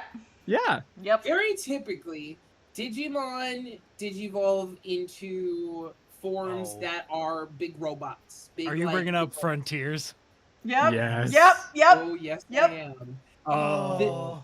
So typically it is the Digimon and it would be biomechanical, but in Frontiers it is the kids turning into the Digimon. So when they digivolve into like War Growlmon, is that a mech? Here's the thing, it's not. Yes. And it's no. It's not. No. Because- Okay, I want to hear the argument. Because the kids themselves are not quote unquote piloting a Digimon. They themselves are the Digimon. Yeah. As a result, what you have is once again another Iron Man situation, another Springtrap situation, where they simply get really cool power armor that allows them to do really cool things. But at their It's a core, transformation. It's a transformation. Arguably, yeah. It's not even power armor. Yeah, it's transformation. Now here's where we get a Oh, toe the line God. situation. And I was brewing on this, and I'm so glad you brought up Digimon. And I'm going to bring up the Digimon that everyone hates. The movie. So... Okay, I love that movie. I will die on that hill. Anyways, continue. This is why we're friends. This is why we're friends. This is why we're friends. Anyway. So here's the thing about... I'm not going into Tamers. That's a really good guess. Here's the thing about the Also, movie. Fusion, not a mech. Yep. Here's what becomes interesting, and I want your take on it. Because we see in Adventure the existence of Omnimon, but you still have two separate Digimon inside, not only vying and or agreeing upon a conscience to basically control the Digimon together, but you also have expansion of body into a single form, of which it is said, depending on which version, and this is once again reaffirmed by the movie, that depending on which of the two souls in that quote-unquote fusion operates a different limb and a different sense of focus. Is Omnimon a mech of War Greymon and Metal Garurumon? So mechs can fuse. I do think that because of the, like, okay, the question there is there enough tangible, physical, mechanical element of it to be considered a mecha? Because otherwise, then it's just a fusion. I think the better question is also how many caveats, because outside of the movie, Omnimon's part of, is it the 12 Knights? And is considered a singular entity. This is why I specified the movie.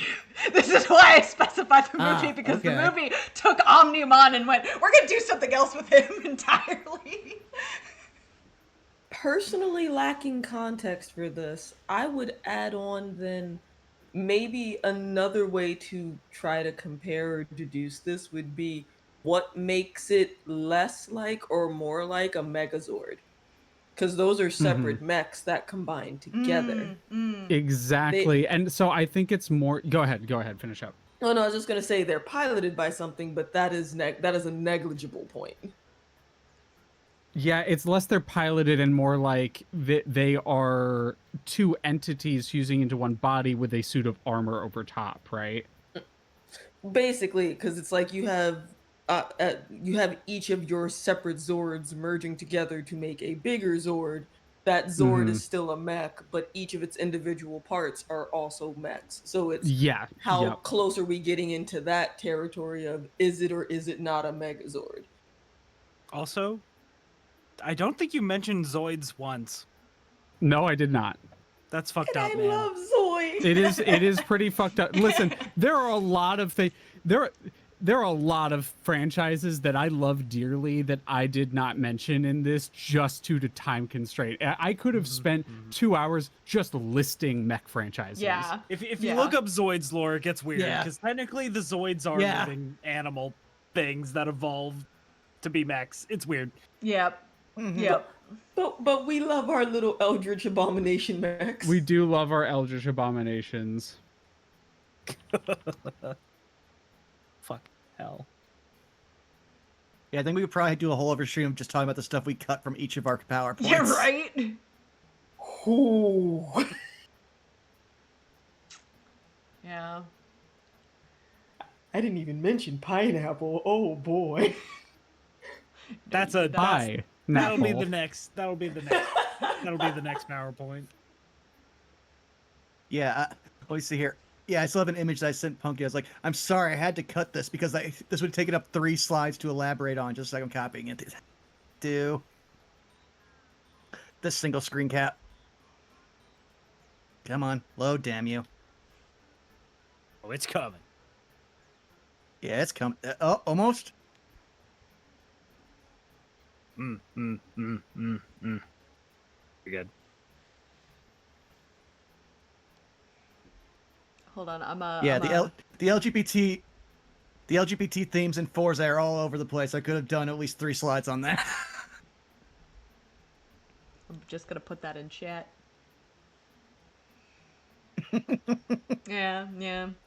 I see you. No, don't delete it. No. Nightbot was like, we don't know what that is. It's just Yuri. Come on, Nightbot. Nightbot didn't delete it for me. Where? It did it for me because it has a permanent thing on automatically. I got Yuri. you, fam. Don't worry. Oh, Yuri. I'm not gonna lie, I was a little surprised that neither one of our two Yuri enthusiasts didn't. I mean, you were close, Leah. You were close, but it wasn't like Yuri was not the focus. I can't do a Yuri presentation because it won't be interesting. I need to stoke the flames of the masses. If I do a Yuri presentation, nobody's going to want to step to the plate to go against me because I'm like, I am on my shit 24 hours every fucking like day going like, hey women, hey Yuri, hey women. So like, I don't know, I feel like it wasn't going to be interesting if I was like women. Punky and I have established this difference. Punky has the Yuri market cornered. I kept mine sapphic. You did. Now, here's the most interesting part because yeah, we went through every single one of our presentations, which of course I want to give a secondary applause to all of you. Thank you so much for taking the time to put these awesome presentations together. Unironically, no. I genuinely do appreciate it, but the fun isn't over. This is not the end of the stream. Remember, we have some awards to hand out. Oh shit! Right. We have some awards to hand out. Now, this is where chat participation is crucial. Because, yes, we as the gallery get to determine as well, but final vote, it unfortunately does have to be a popular vote. And we wouldn't be able to do everything here without chat and chat's participation. The stream would not be feasible without both the gallery and chat. So, I present the first of the possible awards to hand out tonight, and I will be setting up a poll. I would love a drum roll. I would love nothing more than a drum roll. Oh, yeah, I gotta. I don't have a drum. It works. It's the best we got. Our first award for the evening. Weirdest search history.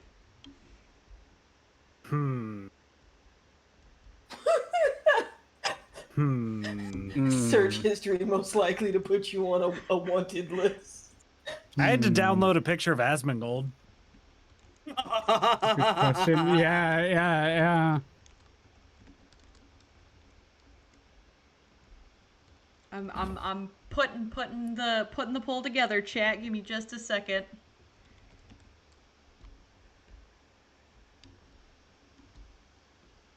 Is it gonna allow me to do? Is it gonna allow me to do 6 of us? I don't know if it's gonna.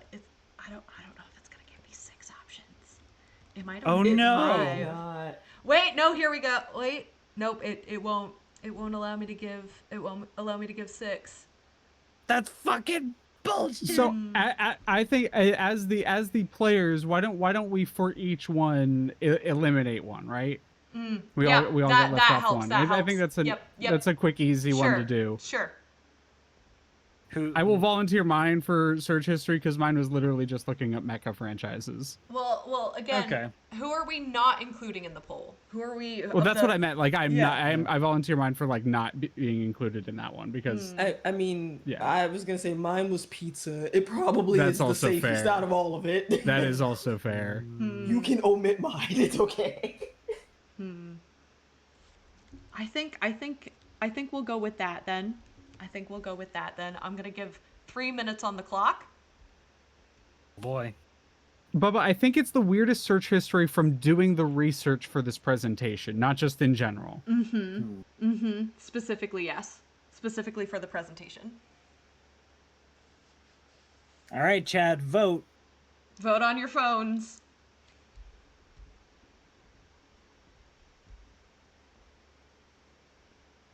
Democracy. This is in fact, so for all you at home, I did in fact choose Mallow Mart to be our song of choice for the polls. Good. Incredible. Magnificent.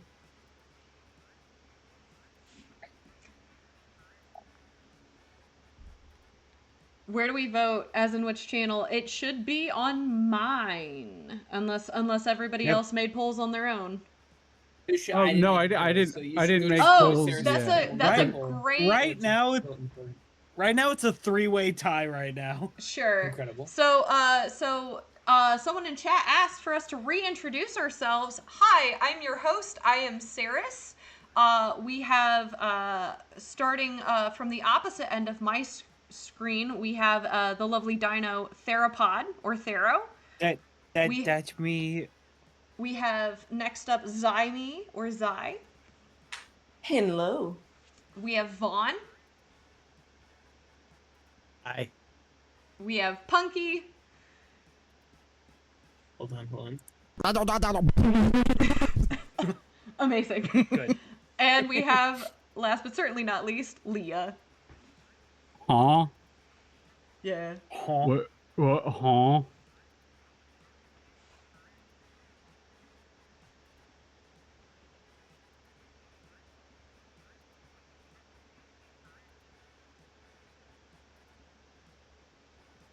I thought the shared chat allowed the sharing of polls, but I do think it is specific. Yeah. I'm so sorry. Well, I was gonna I've say if y'all want to make up streams. Sorry. Oh no, I was just gonna say I had multiple streams up of you guys, and yeah, it's only on yours, Saris. But that technically makes sense because it's your poll. I was gonna say if y'all want to make polls too, you could do that. I'm using spam, Leah. I was Not gonna wrong. say Trinket should work because it's It's giving me the poll option on my phone. Might just have to refresh. I like making everyone go to your channel to vote. That's also fair. Yes. Yeah. And I really, Yeah, really you're the one appreciate hosting. it. You're our lovely host. Yeah. Go follow Saris. Thank you. That's very kind. Oh my gosh. All right. Ending the poll in 3, 2, 1 with Oh my god. Punky at 69%. Oh my god! Amazing. For Blessed most On brand. search history. Blessed be. Yeah, that checks out. Very nice. That checks out. It's not even related to the PowerPoint, honestly. Sometimes you just look up a Pokemon and look at them. All right. Next up, we have the award. And since you did win an award, I cannot give this one to you. However, best out of context slide. Oh, Oh, buddy. God.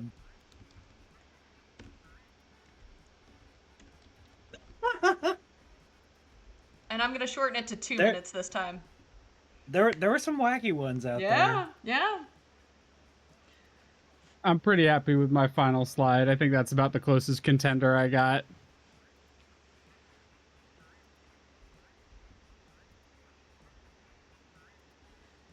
Oh, we are at a 3-way tie right now. 4-way tie. there. A 4-way tie. Oh God. Oh shit. Whoa. Incredible. Holy moly! Vaughn had a lot of Yeah, funny Vaughn had some snags. great out of contexts.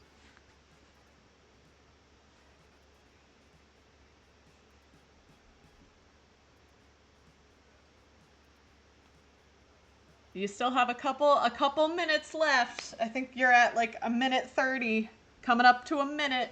If you want to cast your votes, cast them now.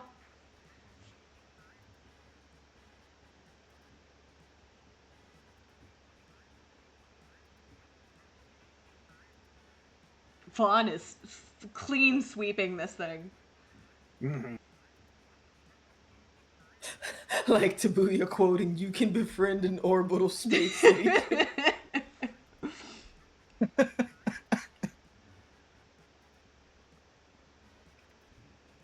Listen, I was more surprised that any of those jokes got any kind of laugh, so Yeah. Mhm. that was my victory.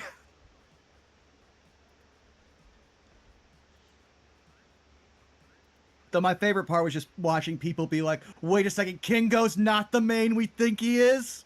That was my favorite part. I actually watched chat for that part. All right. 3, 2, 1. Vaughn with 73%. Thank you. Thank you. That's me. I'm holding up my can of NOS like it's an Oscar. All right.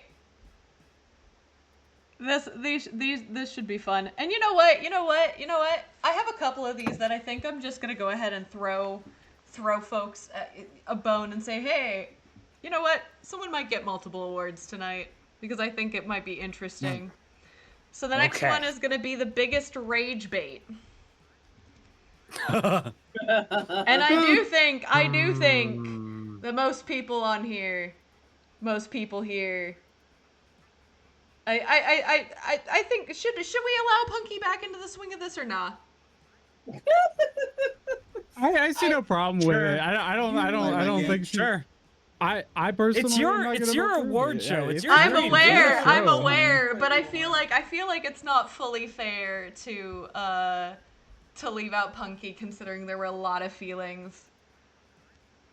You can re-include me. The only thing I will say is I could have been and should have been worse. And next time, you have my fucking promise that you will be more mad.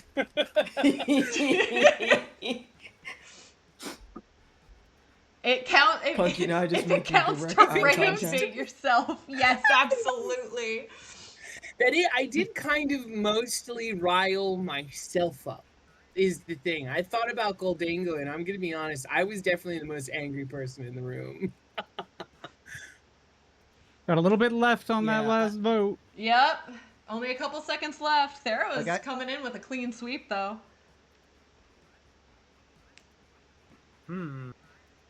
Listen, I'm just saying, saying that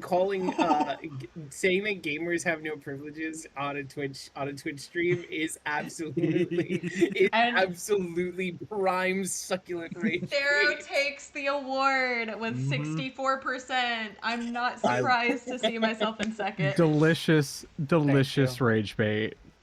Listen, gamers don't deserve rights. I agree with you. They should be bullied. It's true. Especially tabletop players. Fuck those guys. Agreed. What? It was the coldest bar open. The next one is and I will not put the whole name in the poll. Alarming. But the full title is, and I have to give a shout out to my partner Oath of Oaks for this. They were the one who came up with this. You obviously thought about this way too much, aka you just needed a platform, and here it was. Wait, now hold on. Wait a second. Wait a second. Oh my god. I am shrugging. Literally everyone. You're so right for that, Grab. Literally all of them. I mean, yes, but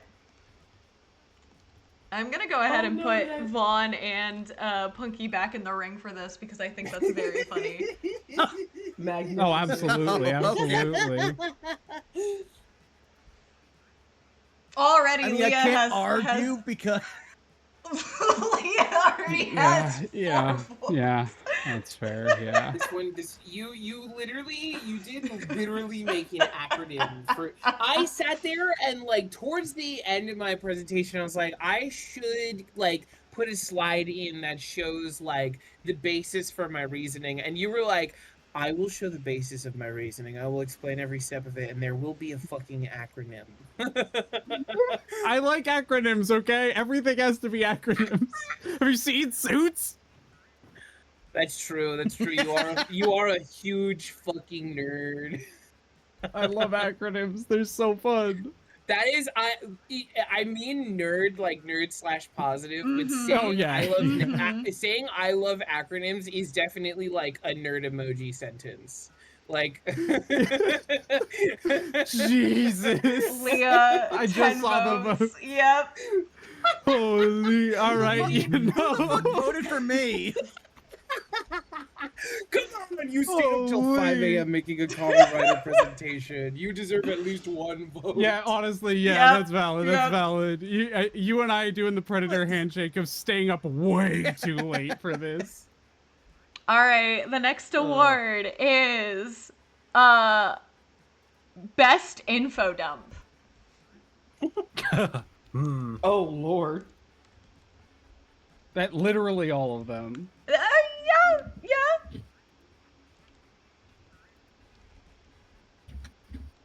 But understand. Some of these were more info dumpy than they were like debatey, so to speak. True.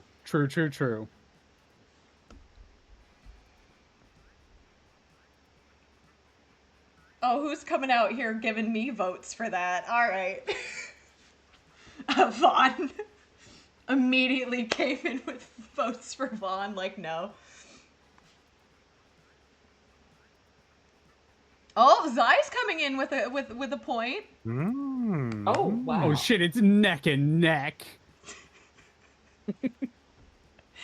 Vote now on your phones. I want to believe this is just the energy that you came to me with, like, after you explained the idea, and then you're like, oh, also, Vaughn, you're in this. There's no opting. I was like, this was your invitation.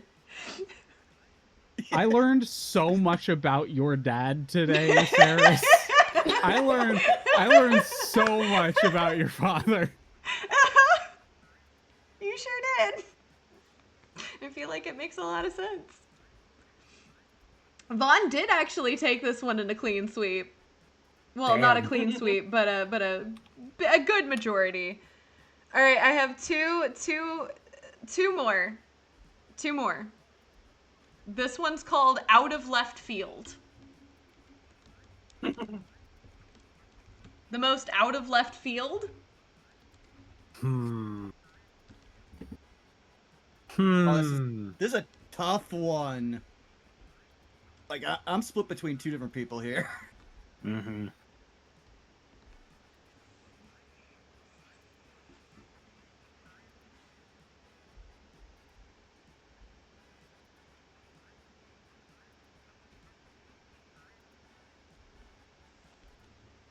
Tweets, I'm so glad that you picked up on notes on how to fix things around your house. Like, 100%, that was totally the main purpose behind why I decided to share that.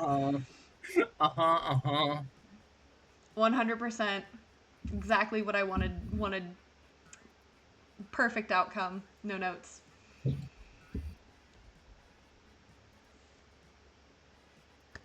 I am not surprised currently by the results of this. Mm-hmm. Don't sound so unamused. What is that supposed to mean, Punky? Mm-hmm. It's just, dude, I just almost. All right, I take that win, I guess. And last but certainly not least, chat's favorite. We don't get to vote on this one, and I am going to take myself out of the ring for this one. I want to see who was chat's favorite. Oh boy.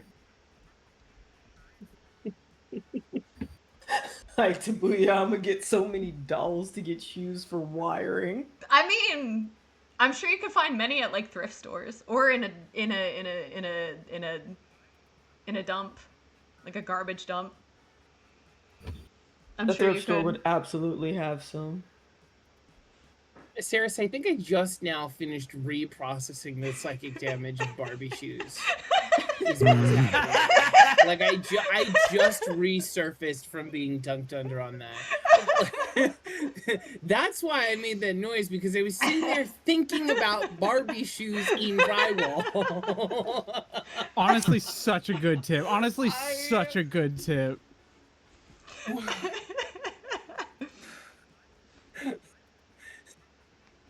Gobsmacked is like the only word, truly. Listen. Someone... tied Oh, Zion shit. Punky for chat's favorite. Well Thank done. you for the Surprised one Theros person at the that bottom voted because for you me. literally antagonized chat. You were literally antagonized. Yeah, you know what? True. Hey, we weren't allowed to vote on anyone, okay? Listen. Skunk, I also want Bosco to see the pizza one. So do I. Evil. That is that if I would have voted for one, I would have voted for your Zai, because I specifically want to see it rage bait Bosco.